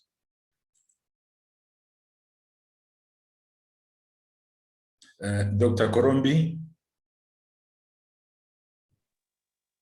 Sorry, I was distracted, man. My technology was hacked. I'm actually using my cell phone, and I got a distraction here. My apologies. Is it my turn now to make an introduction and indicate how we operated? Yes, you may proceed to engage on the subjects. Yes, thank you very much. I want to indicate that the the dawn of the pandemic was actually a challenge to us as public servants. You will remember that our department provides a basic service, which is water and sanitation. And I must mention that when the pandemic started, we did not anticipate its impact. So we were not ready for it. And therefore, we were negatively affected. And you know that when it started, we were required to start behaving differently. And for us to go to work, we had to have resources that allow us to actually work within the new environment. We had to have, for an example, PPEs, protective, personal protective equipments that would allow us to go to the environment. Because wherever we go, we work with people. And because the pandemic is transferred through contact from person to person. So it was a challenge to us that the department had to reprioritize its resources to ensure that all of us have to go to work. And we were told we could not, all of us, be in offices. So some work has to be done in the office, some work has to be done in the field. So we had to adapt to that new environment. And because we were not ready, I think service delivery was actually compromised.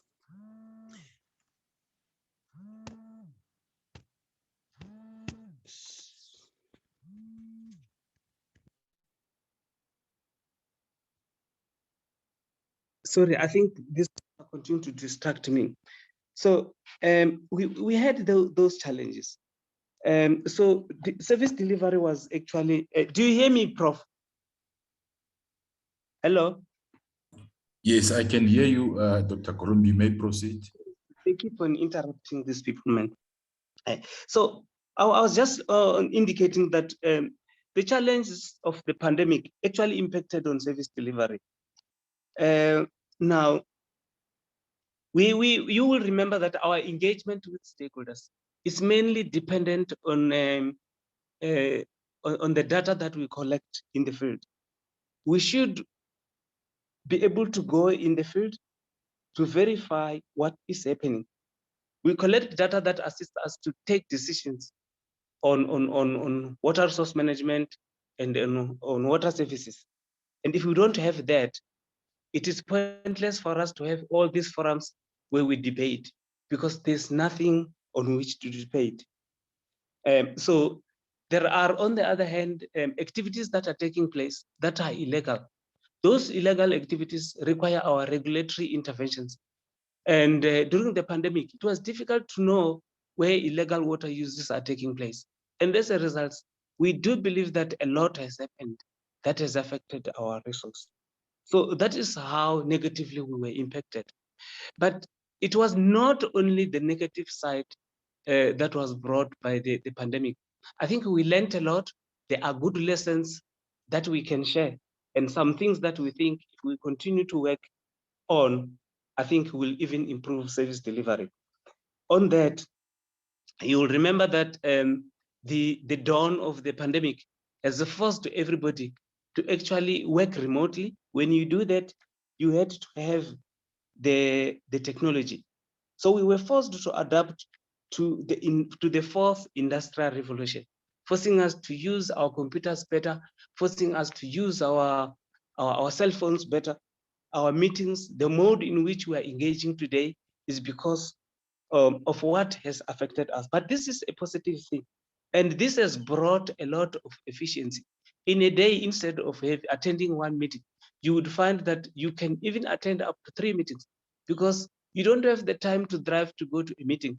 You sit, after one meeting, you just pause, then in an hour you can attend the second meeting.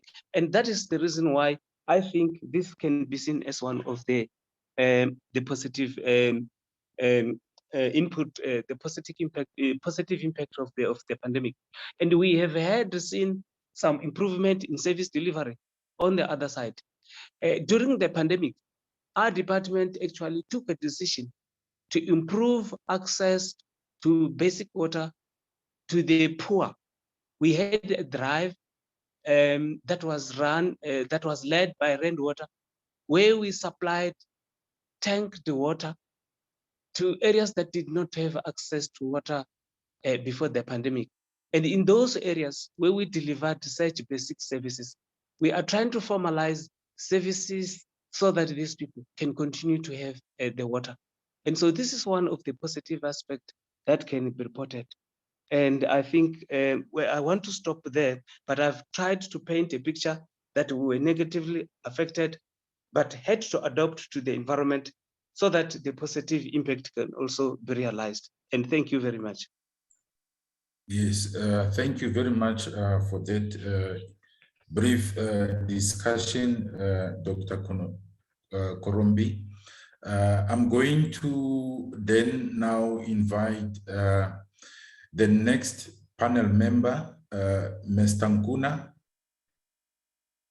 May I just quickly jump in and just ask the speakers, if possible, if while speaking, they can turn on their video so people can see them. It would be really appreciated. Thank you. Okay, thank you very much. You may proceed, Ms. Tankuna. All right. No, thank you very much, Chairperson. Maybe just like I indicated that I'm working with Dr. Korombi, so I will just be supplementing what he have already alluded to, specifically from operational perspective. Maybe on the issue of West experience, part of what we do is sampling of wastewater treatment works.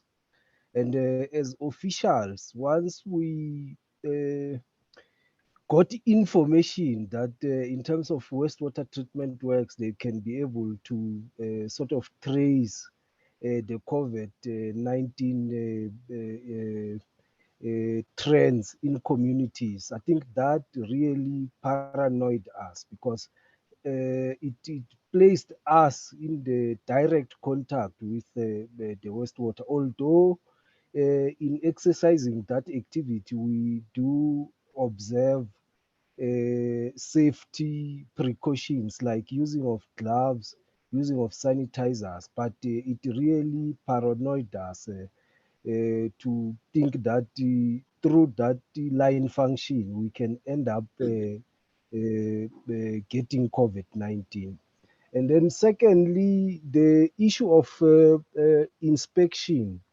You find a situation where there is a complaint, and in the complaint we have to respond, like the doctor have indicated that we have to collect information. So you will have to go to the field in terms of the complaint that was raised so that you can be able to make an informed decision. And in that process, you will communicate with the complainant that there is issue of social distancing. But on arrival, you will find that the social distancing required has not been observed. There are even more people than those which were invited. And in that way, I think it put us in a great risk because you don't know where those other peoples are coming from. So as officials, those are some of the risks that we were exposed to.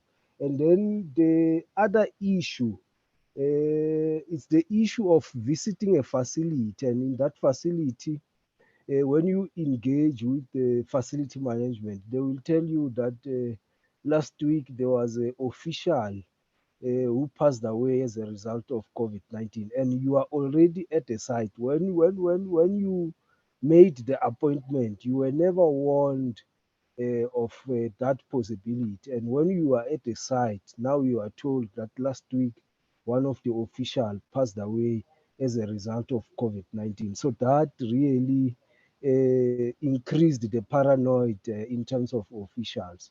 And then we have got forum meetings that we conduct on quarterly basis where we meet the stakeholders in terms of water resource management in different catchments. In the main, those meetings, actually in terms of the terms of reference of those forums, it specifically states that it has to be physical meeting. So there was no anticipation of a virtual meeting, but the dawn of the COVID-19, because of restriction of meetings and all that, then it means that we were supposed to adapt to the new normal. But the challenge with that, the infrastructure that is required in order to adapt to that, we didn't have. In the main, Rand Water came on board to assist, and then specifically for the Wonderfontein Spruit, the mines has to assist in terms of the MST and the Zoom platforms, because officially in the department we actually, specifically as ground or operational officers, we didn't have access to that resource. So we had to rely on rainwater as well as the mines to assist in that regard.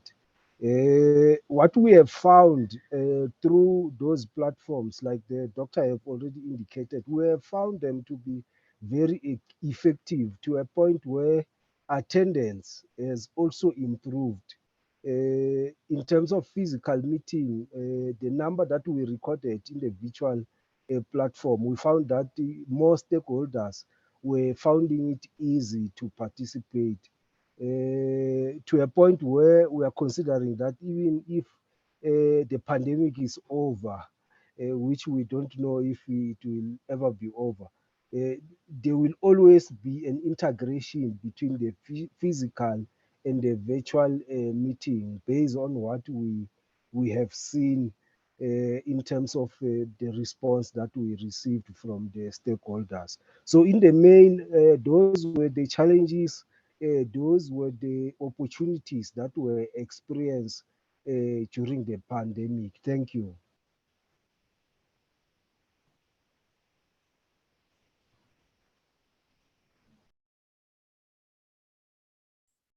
And thank you very much, Mr. Nkuna, for a reflection on that.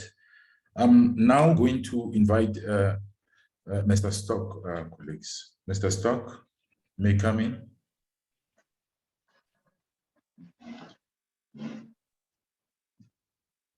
Thank you, Professor. I think what I'm going to do is I'm just going to give you an idea or a background of where I come from. The two previous speakers were talking of the water situation and pollution. I will be focusing on lives, livelihoods, food security, and eco-health and climate change. The organization that I represent is called the Northwest Umbrella Fire Protection Association. And Sorry, we represent... to jump in, but can we ask Mr. Stock to switch on his video, please, so that we can see his face? It is on, as far as I know. Hang on. Yes, it is on, Mr. Stock. Okay, which one are you seeing? Sorry, I've got two on because we had a volume problem. Can you see this one? Is that one better? Yes, we can. Yes. That one is fine. Thank you. Okay. The organization that I represent is called the Northwest Umbrella Fire Protection Association, and we represent the whole of the Northwest Province, which is about 5 million hectares in extent. We represent all government institutions, all government departments, all municipalities, all tribal authorities, 765 villages, 23 small towns and dorpies, 74 townships, all the informal settlements, and then all the rural and basically the old peri-urban areas as well.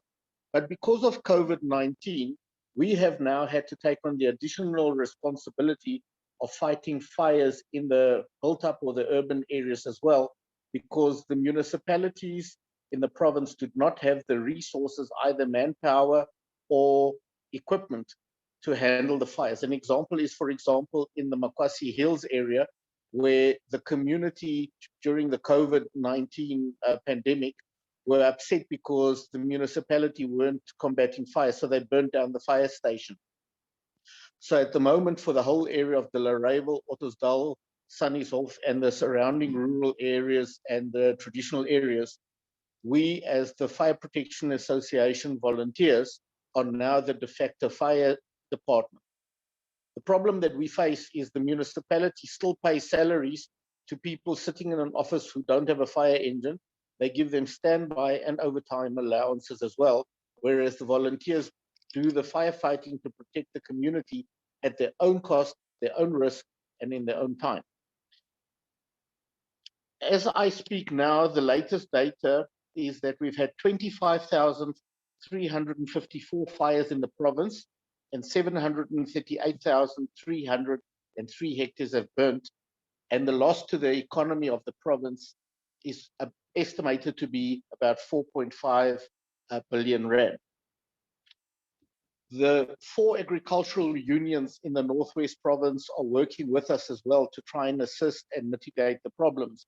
And that is TLU, Agri Northwest, AFASA, and NARPO. So we're basically covering the whole community of the province.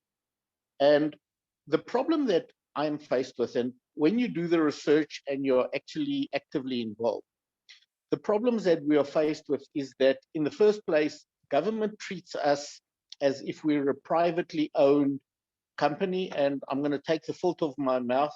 They think this is a white-run organization representing white commercial farmers, where in actual fact, we represent more destitute, emerging farmers, people in rural areas, subsistence farmers, than we actually represent commercial white farmers. The government has also not supplied funds to look after the community. Now, where the COVID-19 issue comes on board is because of the regulations and the lockdown, and especially when it was at a very high level last year and even at the beginning of the year, the government did not allow us to go out and make the necessary fire protection measures like making fire breaks, removing alien vegetation and cutting away trees. And also, the government did not comply. So that not one government department is compliant in the Northwest Province as we speak. 2 organizations that are represented in this webinar, the Department of Water and Sanitation and the Northwest University, are also non-compliant in this province. Information or letters have been sent to the various departments, and we are being ignored. But these aren't the only organizations that are ignoring the compliance part in terms of Act 101 of 1998. The organization of the Northwest Umbrella Fire Protection Association is established in terms of Act 101 of 1998, which is the National Veld and Forest Fire Act, which determines who must be a member, how to be a member, and what your rights and responsibilities are. All government institutions must be members by law. This is not an optional membership.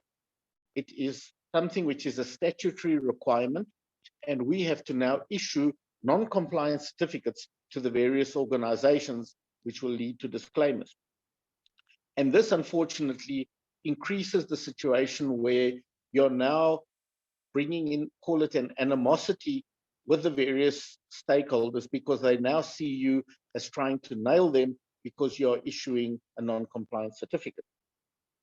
There's no funding, there's no resources being given to us as an organization. And I believe this is largely because of a lack of knowledge, a lack of transferring of skills when one person leaves office or is promoted or retires or passes away. The new person or the new incumbent does not get given the correct information to tell them what they have to do. There's also very, very little training taking place. There's no communication between the various departments, municipalities, and the different fire protection associations. We have 1 fire protection association per municipality, 4 district fire protection associations. And it seems as if everybody is working in silos, and people are scared that somebody may usurp their authority. The Provincial Command Council is also working in a silo because they're not bringing in the relevant stakeholders. They will discuss fires, but without bringing in the Fire Protection Association to ask what the situation is. Then they take a decision where they say that only half team can go out to a fire, which I mentioned in the question that I asked earlier. If you've got a team of 25 people going out to a fire, there's a reason why there are 25 people who go out to the fire. Some people douse the fire, they drop the level, the next batch put it out, and then you've got people who come at the back who actually cool it down, and then you've got sweepers who make sure that it doesn't reignite.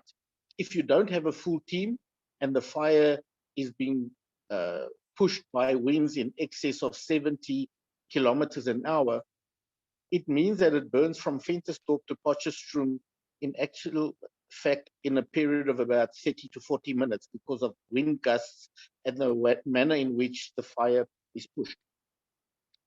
The Umbrella Fire Protection Association has developed a program called a Community Resilience Officer Program, where we're looking at working with the CETAs and all the government institutions as well as universities. And here I'm proud to say that Northwest University and UNISA are both involved. Professor Shepherd, Malefani, and Professor Neela are also on board. Their department is very supportive of the project. And we are looking at creating short-term jobs for phase one, about 3,700 people, and going up to 15,000 people in the period. Now, this links to the eco-health, the food security, and the livelihoods of the people, because we are looking at vulnerable communities, people who are now destitute because of COVID-19. They can no longer work. They are people who are living from hand to mouth, hawkers, small businesses, or people leaving school who've got no opportunity to do anything else. We've also had fires, for example, in the Magalies Biosphere, which is a World Heritage Site, and also in the Vredefort Dome, another World Heritage Site. The Magalies Biosphere was a fire that lasted for 5 to 6 days, and we had to bring in aerial support to try and prevent the fire from going further into the province. Another big fire that we've had, or fires that we've had, have been in the Mariku area in the biosphere, and also Baba Span wetland. And these are lands or property which is owned by the state. And the state, however, does not have the opportunity to assist us, or does not want to assist us, or ignores us, and the fires have been combated by the volunteers and the local farmers, which I believe is totally irresponsible, not only in terms of the national constitution, which says that you have a right to a healthy environment, but also in terms of COCTA, the Disaster Management Act, the Fire Brigade Services Act, the Conservation of Agricultural Resources Act, NEMA, and also the Veld and Forest Fire Act. So there are a number of various acts involved here where the government has been in contravention of their own acts. If you look at the 25 or the 25 protection associations in the province, the volunteers involved here get no security in the form of being activated officially by the provincial department or by the local municipality, so that they've got a first aid or a cover for their vehicles, an insurance cover for their vehicles, or even for disability. We've had 5 people burnt to death in the province, and 4 people burnt to death in the province. 2 of them were directly linked to the fire, and 2 were at a fire, but it was not directly linked to the fire. And we've had more than 25 people burning, and many animals, livestock that have burned to death, and many houses. And not even one incident did the provincial government assist to bury the people, or to offer to assist with the medical care of the people. This to me is a big problem, because we've got fires coming in from Botswana, we've got fires coming in from the Northern Cape, Free State, Gauteng, and Limpopo, and our fires from the Northwest go there as well. And this once again affects lives, livelihoods, and food security. On the eco-health side and the climate change side, what I think people don't realize is that once it's burnt, when it rains, like you have the normal thunderstorms in the Highveld, there's no plant material to prevent the erosion that then subsequently takes place. So we're losing a lot of topsoil, and there's a lot of degradation of farmland and grazing land because of the fires that had occurred, or uncontrolled fires, because we all know that fires at times are part of good veld management, but it cannot be every year, and it's also got to be done at the correct time. We were told by our keynote address speaker that we've got to talk to the government departments and go to the press. We have done this. We've tried to engage nicely and also in a manner where we've gone to the press and complained, and nothing gets done. The national ministers ignore the problems that we have. And in conclusion, I believe that we must say that the money that is given to by government to local institutions must be distributed fairly to all the provinces. At the moment, the Federal Republic of the Western Cape, the last outpost of KZN, seem to be getting most of the money and most of the resources, whereas Northern Cape, Northwest are getting very little. And I leave you with the following thought. If we do not do anything about it now, more people are going to die. Thank you, Mr. Chairman. Yes, thank you very much, Mr. Stock, for that reflection. I'm just wondering, I was looking at the pattern of, the discussions from Dr. Korombi as well as Mr. Nguna. They were also able to reflect on, some positivities. In this case, would you say that were there good highlights, of governance in your area of functioning? Anything that is positive, Mr. Stock, or that creates opportunities, for improvement in the future? Professor, do you want to hear the truth, or do you want me to to be nice? Let me put it to you this way. We've got a new premier in the province, and I must say the support that we are getting from the premier is exceptional at this stage. He has issued an instruction to the executive, the provincial cabinet, that they have to join, that all municipalities and all government institutions, that includes universities, provincial departments, state-owned enterprises, must join the Fire Protection Association, and they must be compliant. The reason for this is, for example, along the roads, Eskom lines, water canals, and telecom lines, we must make strategic fire breaks so that we can protect not only the resources of government so that we don't have additional costs, but that we can protect community. So that to me is a very good point. The Premier has also given them an ultimatum. The DG wrote a letter giving all the government departments an ultimatum. So the good side is that we are getting the political buy-in, which we never seem to have before. The reason we never got it before, I believe, is political infighting. People did not want to help the previous premier in the province because then he would be a success and it would be more difficult to get rid of him. The political infighting led to a lot of problems, which led to the loss of lives, livelihoods, and food security in the province. I hope I answered your question, sir. All right. Yes, thank you very much for reflecting on that as well. There is political buy-in, in as far as the area of functioning is concerned, colleagues.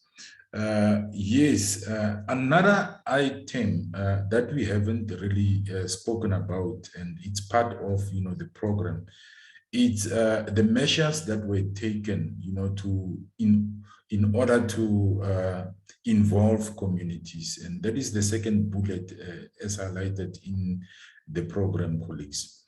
Dr. Korombi, would you say that communities were fully engaged in part of the activities that you conduct as a department, and more especially around COVID-19? And I would also understand that some of the work of the department would relate to community forums to ensure that they are supported, more especially from the level of your office. Would you say that communities were participating in these community engagement activities? Thank you, Prof. We do acknowledge that we were hampered, and our outreach programs were also negatively affected. Particularly the poor, it has been very difficult for them to adapt to the fourth industrial revolution. They don't have the technology, and as a result, it was difficult for us to achieve what we could achieve pre the pandemic. I think the only sectors that we could reach are mainly the organized big organizations, particularly those that could participate in our catchment forums, because the majority of water users, the big organizations do have the technology, and we could meet with them. But with the poor, I think we continued to work under a very risky environment. For an example, at the beginning of the pandemic, we were instructed that we were part of essential services, and that the services that we provide could not stop because water has to be there anyhow. But we could not have large gatherings as we used to have in the past. But we were allowed to move from house to house in ensuring that people do have access to water. And in some instances, there were some risky some risky gatherings that we convened when we were to distribute sanitizers and soaps. We had to call people to meetings or to gatherings. And that is where we were also exposed to the danger, as well as exposing the communities to the danger. But we did our best to ensure that the basic services are actually maintained. I am aware we were not 100% because even during that time, our outreach had to be within the constraints of the regulations. If it was level 4, we had to observe those regulations. And it was actually very difficult to be as efficient as we were, particularly with the rural poor.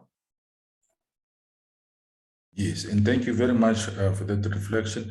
Mr. Nkuna, at the practitioner level, were there any difficulties in as far as engaging communities?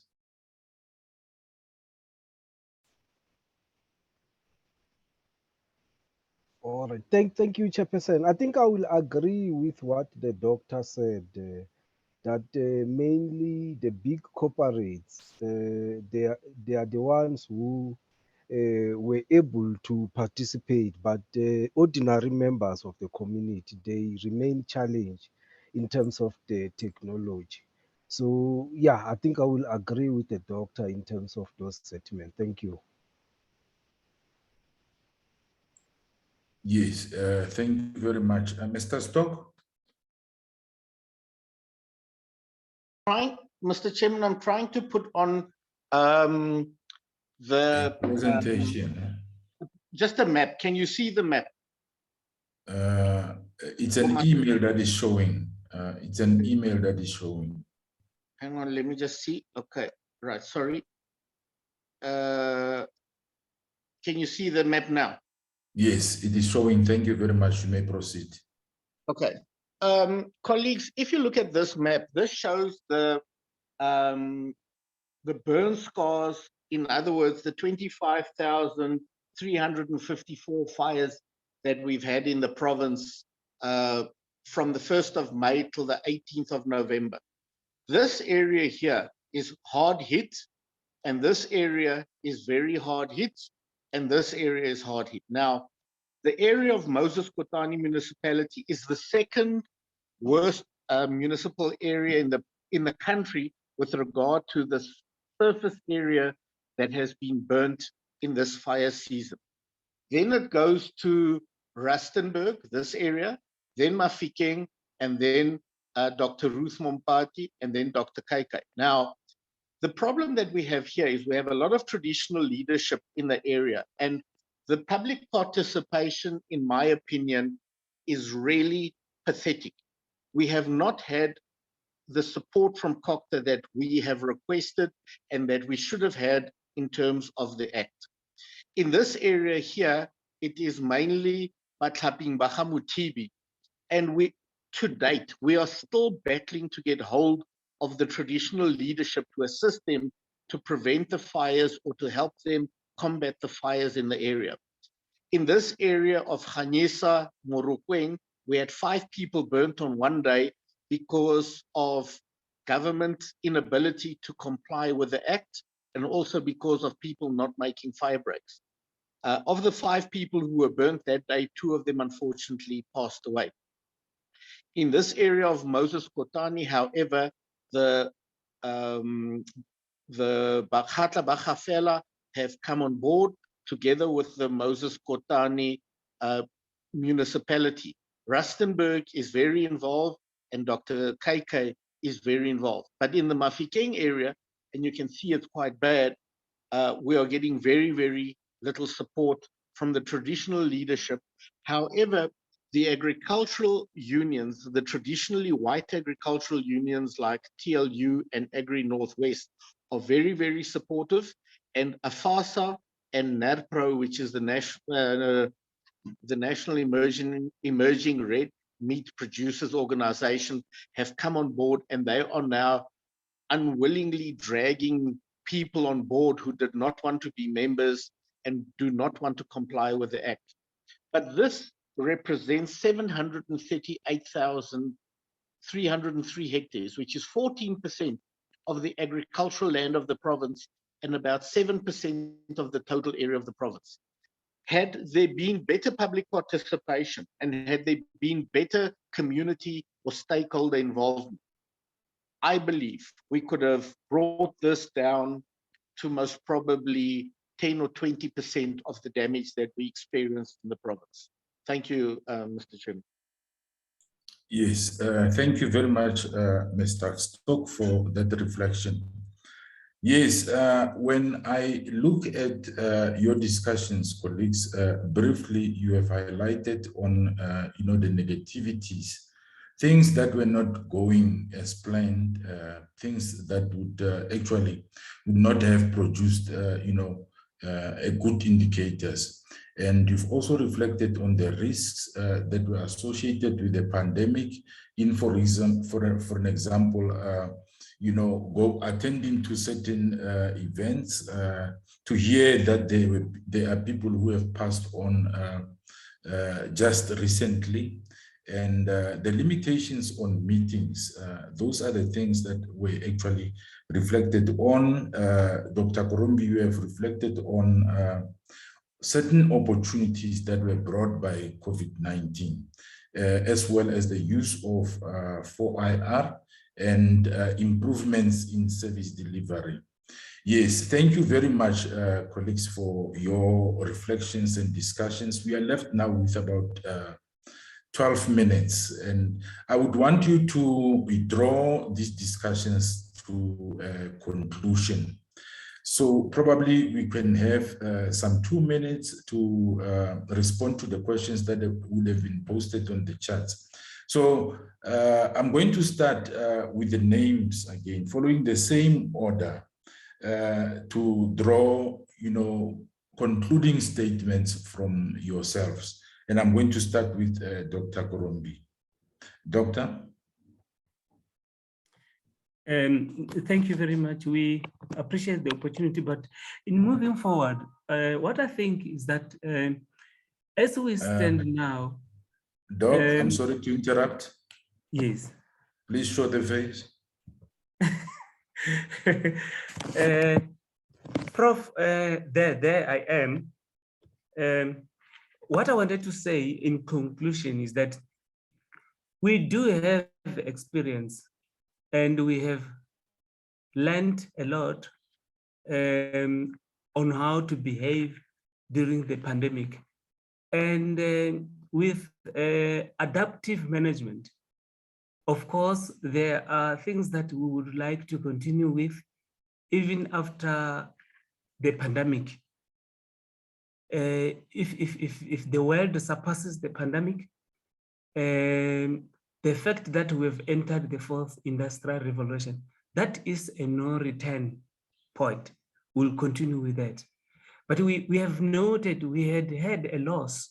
We have recovery plans that have been put in place to assist us in moving forward, because there's a lot of backlog. Some of the work that we do are regulated, and they've got turnaround times that are regulated. For an example, if we are talking about water use authorizations, the time missed is gone. We've got a lot of work that we could not conclude. And we believe as government, we have, as a result, compromised service delivery. We have stifled social and economic development. And in as far as the pandemic has contributed to poverty, I think the inability to discharge our responsibility has also contributed to the impoverishment of our communities. But we think as we move forward, our recovery plans are meant actually to redress the challenges that we've faced in moving forward. We will, as we resuscitate and as regulations are loosened, more and more opportunities for meetings are made available, and we are allowed now to meet those that we could not meet. In those poor communities, which we said we could not meet, we are able to engage now in more platforms than it was before. And we have seen improvement in service delivery, and we're trying to catch up with the opportunities that were lost. Thank you. Yes, thank you very much, Dr. Korombi. Colleagues, I see Prof. Nila's hand is raised. You can come in, Prof. Thank you, Chair. I just posted a question on the chat box where I wanted to know how all stakeholders in a specific river catchment and the municipalities will be able to get more effective IGR, intergovernmental relations, and collaboration in place in future. I would have loved to hear what these honorables say about it, and maybe us as a forum can actually think how we can bring about more effective IGR and citizen participation through the forums to help plan together in the future. Thank you. Yes, thank you very much, Prof. Nila. I'm thinking our colleagues would then respond, as such, whilst they are giving their concluding remarks. Mr. Nkuna?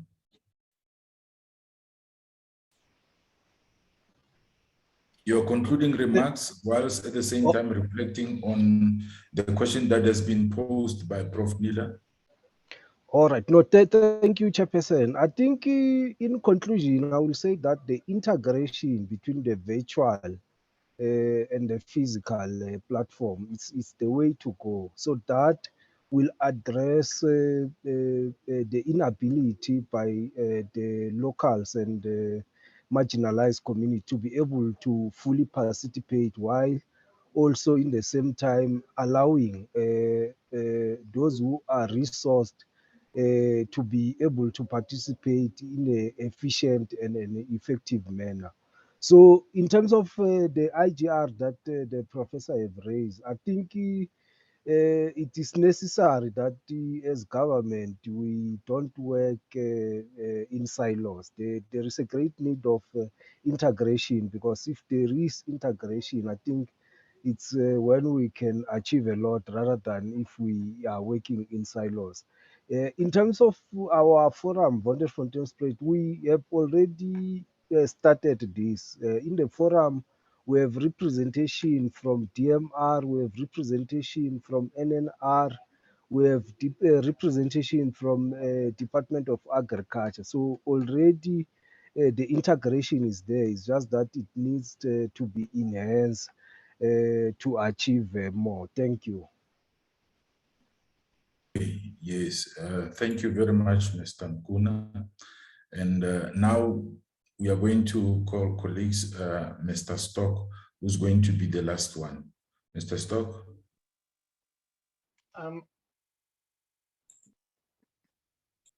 Professor Chairman, what I've put on the screen there shows you the Pilanesberg and all the fires in the Moses Kotane and Rustenburg area. Sun City is over here.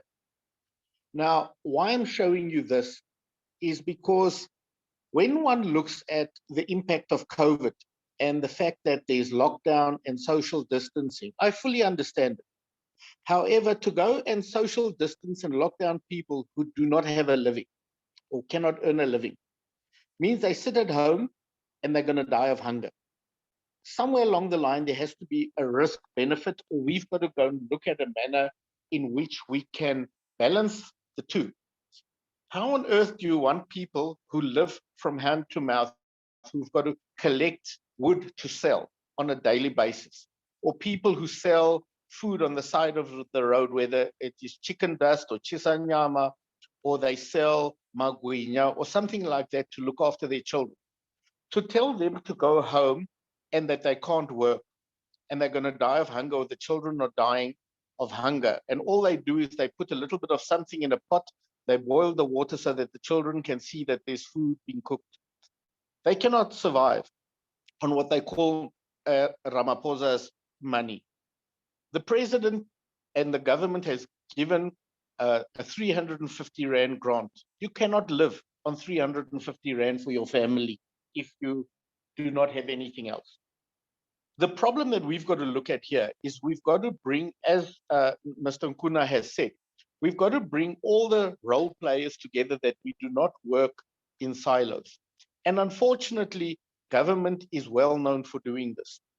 A lot of the people who are working in government are there because they are nearly on pension, they are waiting for a promotion, or they're too scared to do something because if they do it, they may be wrong.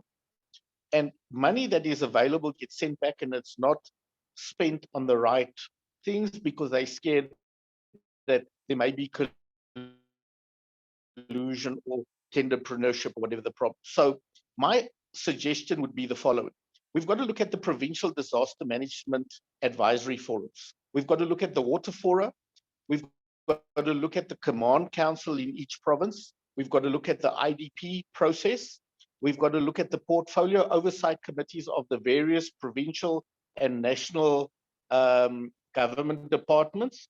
And then we've also got to look at the parliamentary committees. And we've got to actively be involved with this. It's no use to sit at home and do nothing. Researchers play a vital role because they come in as an independent person who will do research, which is then respected because it is peer reviewed.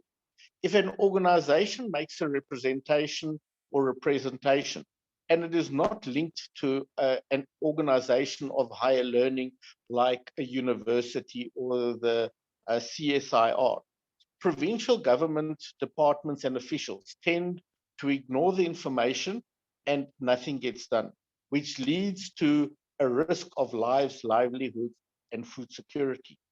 I think at the end of the day, what our program that we've looked at as the Community Resilience Officer Program, working with the CETAs, working with the university, can bring in or bridge the gap where we can actually transfer skills and the ability to earn a living, even though there is a COVID there. Because a lot of the things that we can do in the province, and this is not only related to fires, can be done virtually. For example, this meeting here, a lot of it can be done virtually. However, the practical may have to be done in loco, because if you look once again, and this is the last comment, at the Pilanesberg National Game Reserve that we have on the screen, that is the key driver of tourism province. You won't believe how many job opportunities are linked to that game reserve with Sun City and the other lodges that surround the area. However, if fires have to go into the reserve and damage the whole reserve, you will not be bringing in tourists. So if people are dying of hunger, they're going to steal. They're going to forget about COVID. They're going to forget about the protocols, because when a child is crying, you're going to do what it takes to feed, and you're not going to give a hoot about what the government tells you, whether you've got a social distance or not. So I think, in short, we've got to make sure that we balance the risk benefits and ensure sustainability going forward, despite the COVID-19 pandemic. Thank you, Tim. Yes, thank you very much. Thank you very much, colleagues, and for that very interesting discussion on the impact of COVID-19 in your environments and the manners and measures that you have taken in your respective environments to make sure that you also at the same time improve community involvement. Yes, colleagues, right now it's 12:30, and I have just checked on the chat box. There are no questions that have been posed there, unless if the program director would then advise otherwise. But it gives us maybe the opportunity just to come in, program chair, maybe just to allow 2 minutes opportunity for attendees to pose questions to the panel members. Program Chair. Great. Thank you very much for the session, Prof. Manafani, and also for your great timekeeping. I think you managed it very well, and we've heard a few very thought-provoking comments and inputs from the speakers, which I'm sure that there are people having a few questions. In the interest of time, I would ask for maybe if we can restrict it to 2 questions and to keep them very brief. So I see Prof. Neela has a question. Prof. Neela, and if you won't mind, please just to keep the question brief. Thank you. I think you are on mute, Prof. Neela. We cannot hear you.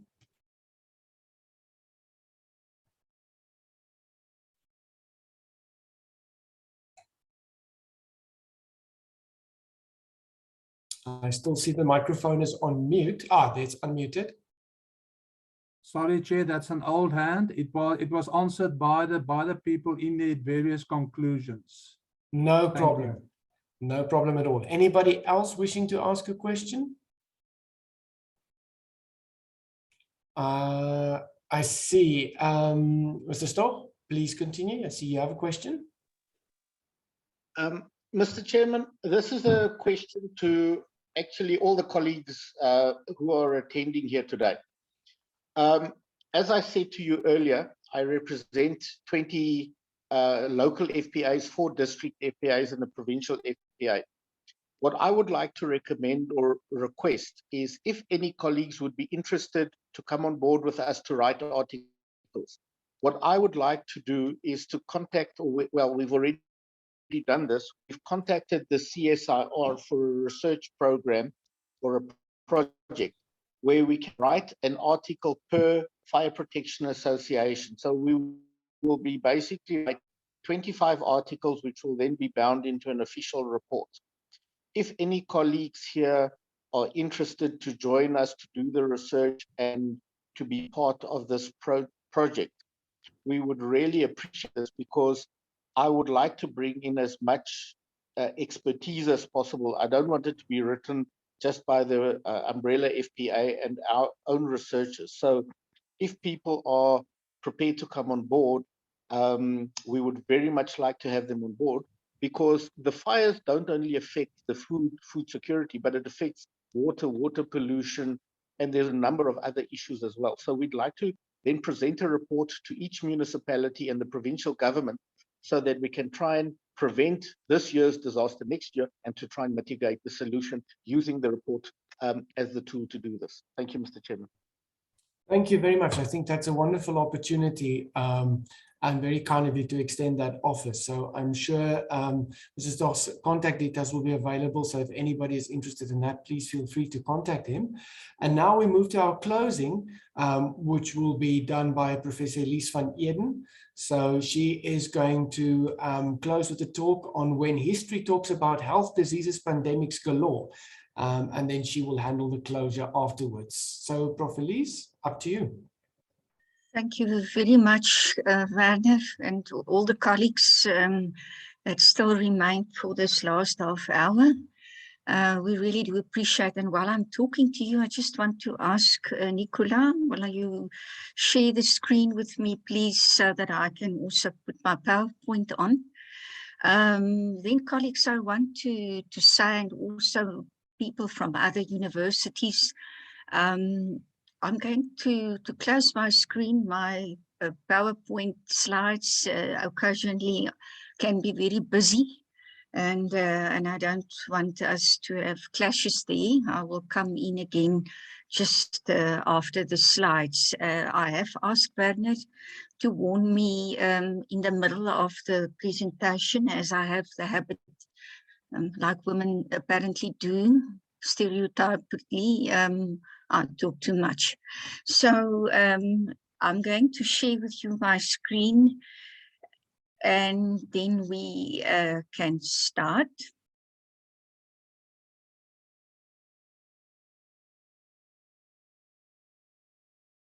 Just get this now right. Okay, Werner, you must just give me some indication that We can it see your shows, in screen. fact. It shows clearly. Okay, good. Colleagues, while the first slide showing, I want to start by saying that all or most research initiative seems to be inspired or triggered by what sometimes are debated at conferences, as we did now and as we still do, or as a result of a crisis having captured the world or the region's attention. And so it was in the past, and seemingly within an impressive booming era for health histories, and we will see in the slides to follow that especially the 1970s plus had been a huge focus. In historical terms, or from a historical perspective, historians have been overtly very busy with political debates in South Africa. Maybe it was less so elsewhere, but not necessarily. So for the second half of the 20th century, we kept ourselves more engaged with other kinds of debates, like what we've just heard about environmental histories, water histories, etc. Now, my interest in the field of eco-health and well-being histories mostly originated from doing regional histories as historian, and on occasions I did it in multidisciplinary research context. Now, so it is now with, for example, this COVID-19 project.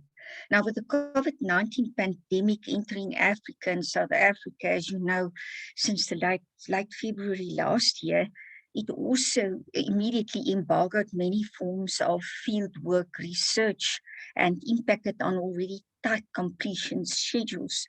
Prof. Rees just so sadly reflected the situation in Africa. On the other hand, the pandemic also created opportunities through research consortiums, such as the one you see now here, the COVID-19 Africa Rabbit Grant Call, which was responded to by some academics from Africa and globally, and in many ways it relates to what Prof. Rees said. Funding came in, and now collaborative research now starts. So this particular project started in September 2020 last year officially, and of course, as you know, research sometimes, especially in COVID times, get slowly out of their blocks. So the project team is steered by Prof. Mark Nandora, and I'm saddened to know that he could not be here today because of personal situation. But the project focus, as you can see there, is titled The Historical Reflection of Africa's Experience During the Pandemic. So with this in mind, against this background, I've decided in the research that I so far explored, and obviously not field work research yet, to share with you my observations as historian. And like any field or topic, the sources and further side themes on health histories, inclusive of pandemics, can be overwhelming. I mean, just think about, if you think of health, how many kind of side subsections can you develop to think about health and pandemics and diseases? And in this regard, I thought, okay, let us at least for the audience look at least a snapshot on health historiography from a global to local context. And then just scan literally the African historiography on health and diseases. Within this project, many other researchers in Africa will deal with it, but I will at least make you aware of that. And then, of course, the place that we know the best, South Africa, to look into that kind of health histories that has been developed, or snippets of that in any way. If I get to the selective public health well-being snippets as the galore part of my title, then I will deal with that. All right, if I look at health history from a global context, then I must immediately say that we can only look at the global context from the language we are able to access. So English obviously will be the most important part here, or most important sources in English. And the person that I would like to point out here is William McNeill. He's one of two McNeill historians in the world, very familiar and famous. Even I could even have mentioned John McNeill, environmental and global historian. But I want to, and you already have some things that I want to say to you on the slide of what William McNeill tells us about movements of people, man the hunter, that for many centuries, really in very early time history, really moved around until land became scarce and depleted. So McNeill touches on the confluence of civilized diseases in the pools of Eurasia, and also after 1200 after Christ, how the Mongol Empire impacted on shifting the disease balances that he points out, as well as the transoceanic exchanges from the 15th century to the 17th century. And we all know, if we look at this snapshot package, that it was because of movement and circumstances that made the change for hunting and gathering peoples of early time to undergo a change. They originally lived in biological harmony with their microbial and helminthic parasites, but then another source, and that's on the right-hand side, tells us that the advent of village life broke this balance. And in South Africa, and we just heard in the previous session, it's really an issue. So it really then became the normal to observe the creation of favorable conditions for the distribution of acute viral diseases like the many we know about. As we think about the influenza, smallpox, measles, poliomyelitis, etc., especially since the Neolithic revolution, meaning the farming, the era of the invention of formal farming. Okay, if I can then populate that particular slide a little bit and leave behind the McNeill part. I look at Africa and I try to really, in a nutshell, tell you the trends that we see there. First of all, from a historical point of view, within historical writing, it's very clear that medical and health histories really started to grow healthy from the 1970s, but of course, dominantly shaped by international scholarship. And the ones I would really like to point out there is Hartwig and Patterson, Fireman, and I skip Eggenberg because it's really focused on cholera. Toyin, Falolo, and Heaton I mentioned because of the pandemic article that they wrote. And then to see, especially after the 80s, 90s, and into the 21st century, some prominent scholars. Why do I make them prominent here? Is because they give us an overall view of some developments broadly in health histories, medical histories, etc. Of course, there's many others, but then they are very specific. And while you look at the visual on the right-hand side, specifically cover some of these authors' publications, I would like to at least mention what Patterson and Hardwick and Patterson rather said about this neglected field if it comes to historical research. They said there's some mention of disease in many pre-colonial studies. That means it's before, in South Africa, it's before 1652, especially those of trade and politics, variety. But comment is usually directed towards the effect of tropical diseases on Europeans rather than the impact of local and induced diseases on African populations. So the focus is not always what we want. And they carry on by saying that historians have generally neglected the study of the past health conditions, as well as the role of disease, healthcare, and medicine in history. Of course, in South Africa, we know that picked up after the 1970s, especially 80s and 90s, but it still requires quite a lot of attention. If I can jump to a person lower down, Steve Feierman, in his study, he focuses on the evolution of health, and he says that it cannot be separated from the broader story of social change. Just like McNeil said, the political, economic forces which shaped the continent's history also established the framework within which the patterns of diagnosis and treatment, health and disease emerged, which mean that one must look at this, of course, holistically. So for example, that the industrial becoming society in Africa and South Africa in particular since the 1870s to about the 1938s, not only speeded up the surfacing of diseases, but that society also creates circumstances of nurturing some. And they mentioned some here that... Sorry, just a quick interruption, 10 minutes. Thank you, Werner. I say amongst others, one can mention the upcoming of tuberculosis in mining communities.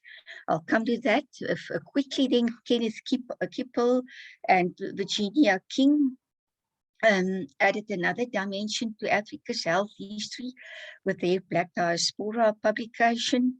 They look at, for example, diseases and how it's associated with racism and slavery. So you see the time frame, the 21st century, there's more of a focus to what might have been done and written in the past that might be class-related, racist related, and then in many ways we forget say literally the everyday history of how that particular disease developed. And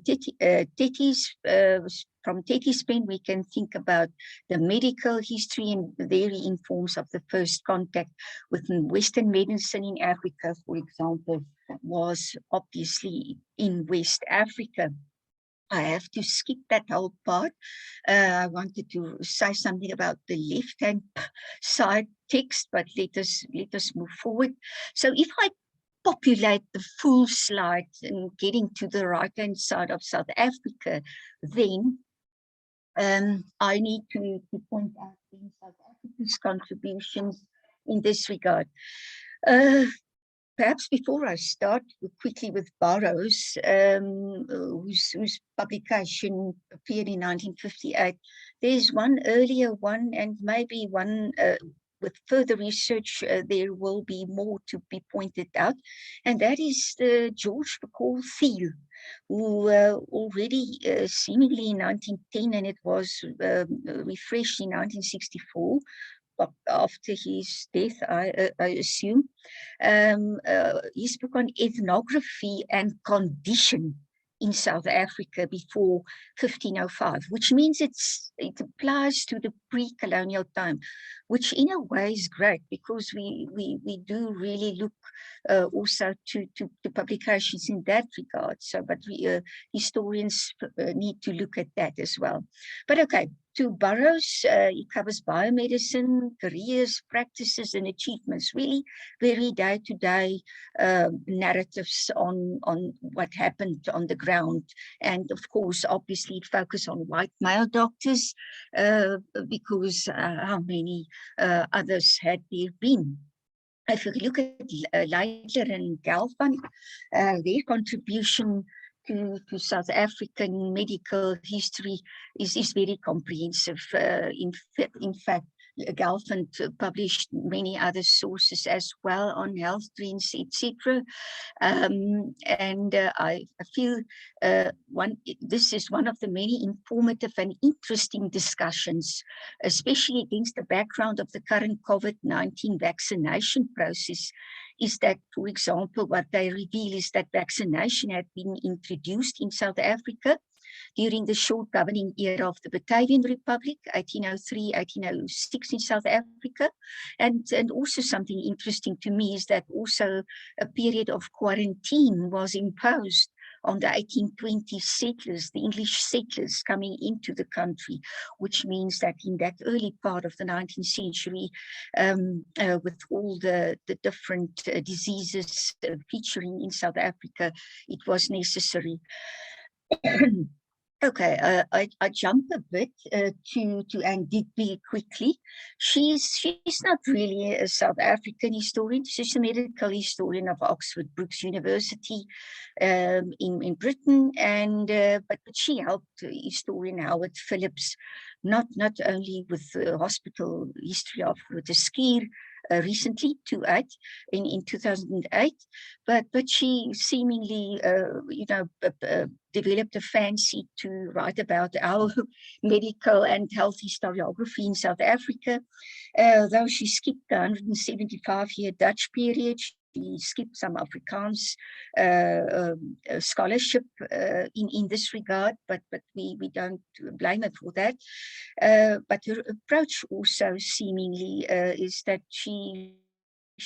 while she appreciates the way we wrote traditional histories on health, she loves more that we changed the sequence. And she, for example, pointed out that it was actually, if you look at Maureen Swanson, I did not put her title there, the pandemics, the bubonic plague, for example, she felt that was now a transformation in history writing in South Africa, where it reflects what government did, how it was managed, how it was discriminatory, class related, etc.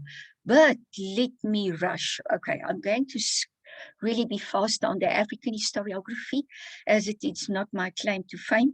And we see there, for example, that Africa, when we think about Africa and when we also now explore and research Africa, there's really many countries and researchers in countries that did some research, whether it is specifically river blindness in northern Ghana or epidemics in southern Chad.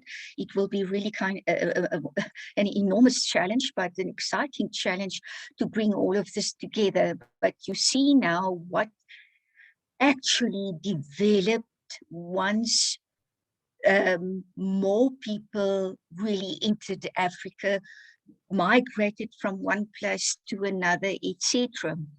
And on the right-hand side, you see also there a little bit of management, the managing of diseases, which really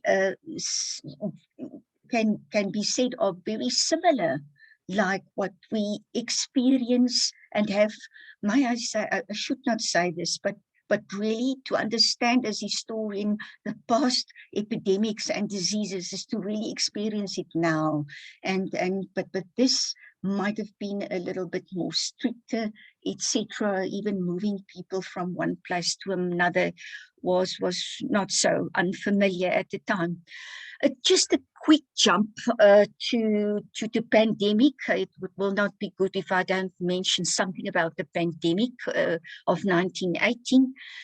It's very interesting that the historians prefer to call it, not specifically South African historians, but historians prefer to call it the fall virus, not the Spanish flu or the influenza, etc. But I prefer to call it the influenza, as it seems to be the broader vocabulary that's accepted. Now, a quick glimpse there, you see that this particular epidemic also had been part of a first fall or a first wave entering Cape Town, and we see from the right-hand side map several specific periods of the wave. And though I'm not going to cover the history of this pandemic, we will get to our actual source in this regard. I think it is very interesting to see in what ways we do kind of relate at the moment with it. Here I show you a little bit of snippets within the time of how people experienced it. The memory of Joyce K, for example, on the left-hand side bottom. We do not have a lot of time to read it, but what I want to point out from her memory of how she remembered it as a child, I don't know how old she has been, is that people tied a red rag ribbon, anything so long as it was red, on a pillar or gatepost or something on the veranda. But once you look at, for example, how it was done internationally, it seems that they actually used a white scarf when you have the epidemic, the pandemic or the influenza in your house. You put a white scarf on, and then on the right hand side you see a few very particular things that people should not have done. And some who really studied the COVID-19 very closely might see that some of those things that had been prohibited, we do not have them on our COVID-19 directives or indications. But historian John Barry of the USA, when they recently asked him, what can we learn from 1918 and then now the COVID pandemic, he said the detrimental aspect of the pandemic is that those in authority must retain the public trust. And really, I also feel it's not only government, but it's also researchers. And that's the reason why I've asked Prof. Rees, how can it be that you can publish information, but you are not necessarily always sure, and all the voices coming in at the same time, and it's not always clear who's speaking the truth. We need to wait as historians for 30-40 years before we can really know whether we will be able to find the truth. I quickly scanned this one. I'm not going to go through the history due to time. Just a note, 20 minutes past, so maybe okay, just a few more minutes to wrap up.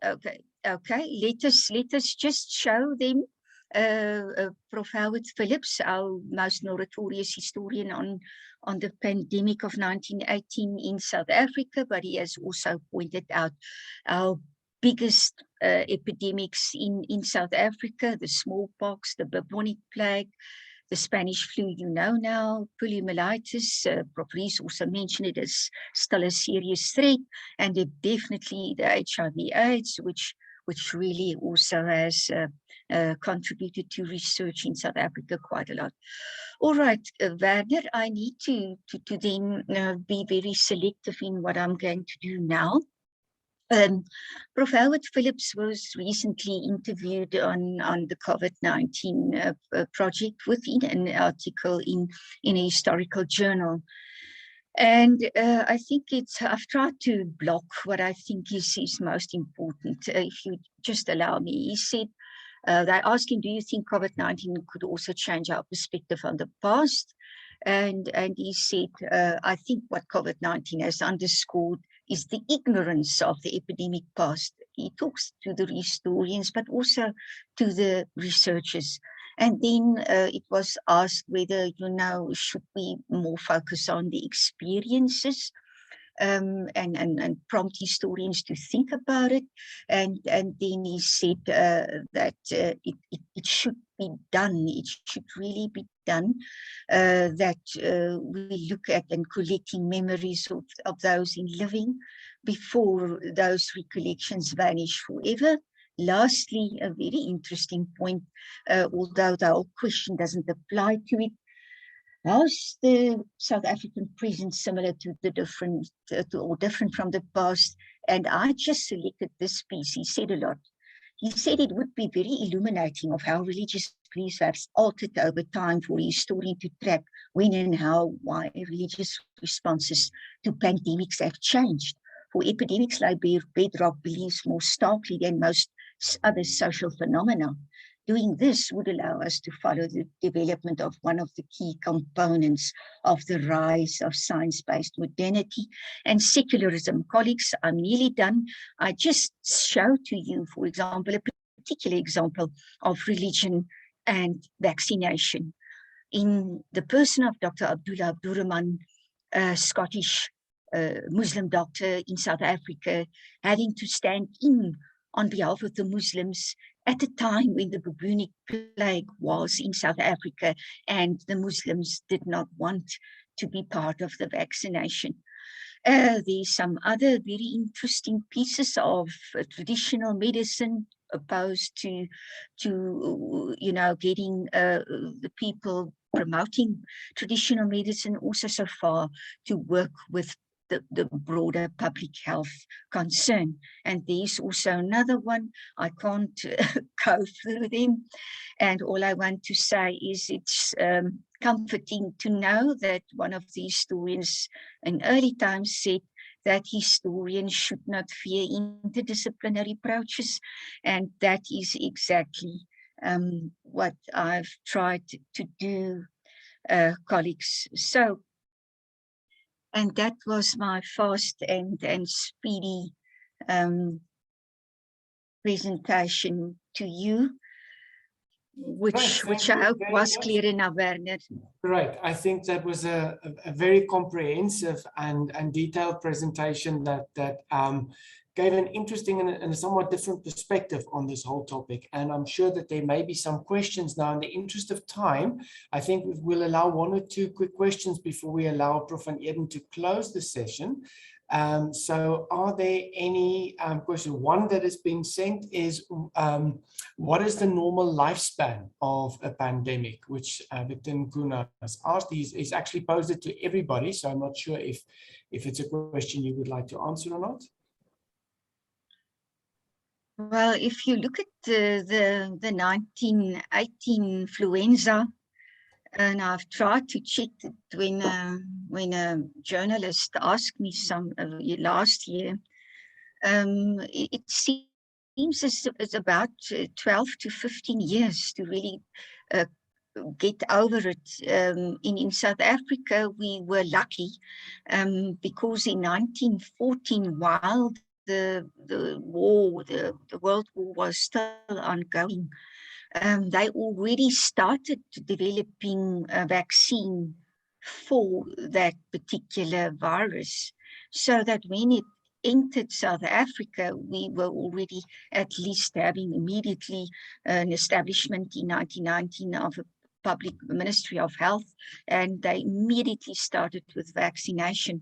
So I think around about 1923, it was really kind of mostly under control, but it really lingered financially, economically for much longer. Great. Any other questions from anybody? You can either type it in the chat if you wish, or you can pose it directly to Prof. van Eeden. Okay. We'll give a few seconds to see if anybody does, and if not, then it's over to you to close. Yes, okay. A colleague if you can, I'm just going to, in 3 minutes, show you the previous or the past Ecohealth conference information. And then I'm going to say goodbye. I want to, while doing so, because I have prepared it and I think some people wanted to see it. So let me quickly then do so. If you, can you see it? All right. We started, as Prof. Dumi said, this forum in 2010, and I deliberately put here Yolandi Kroene, who has also been in touch with some of you. She had been coincidentally and very aptly also the coordinator of the very first Ecohealth and Wellbeing Research Forum. We had been very, let us say, emotionally at that point in time, because if you really follow the health histories of South Africa very closely, you will see that the most dominant or the prominent focus at the moment is actually what goes on in mines, health impacts, environmental impacts. Not that all the other things are not so important, of course they are. So you see where we started, and then we had polluted environments, etc. And then we had several conferences we actually covered from polluted environments. We really then started thinking, how do we engage in multidisciplinary contexts if we do health and well-being histories or well-being research? And a nice one was the fifth conference on heritage and future, where we also engaged with quite a number of historians, and then team engagement in Ecohealth had been then also prominent with Dr. Konanani Kororombi helping us there with his keynote. And then a wonderful one that Prof. Nelly de Krom organized, Greening Without Borders. Prof. Joanne Salier from the, let us say, town and regional planning was really great information sharing with us. And so we further worked towards our way towards citizen science, community engagement within the 8th and the 9th, where we looked at more or less well-being and Ecohealth and well-being research from a natural science perspective from Prof. Hendrik Bouwman. And then, of course, the 10th one had been our recent one, face-to-face, and that had been community challenges. And that is also what we saw in the couch session today, which one will have to take further, because community engagement and how to engage the community and what we must do is really very important. All right, and then a quick last flick of slides of a very engaged research group in many instances where we were, and we can share stories about that. And this is our very last face-to-face meeting at UNISA in 2019, and that is our memories that we share.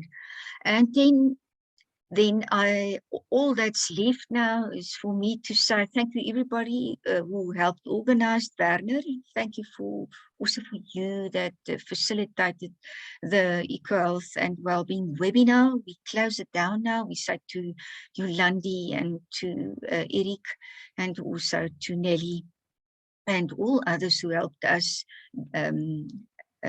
Gail, you as well. Thank you for your arrangements. Thank you, colleagues. If you have any questions, you can email us. We really appreciate. And we release now, you may have your lunch. Thank you so much.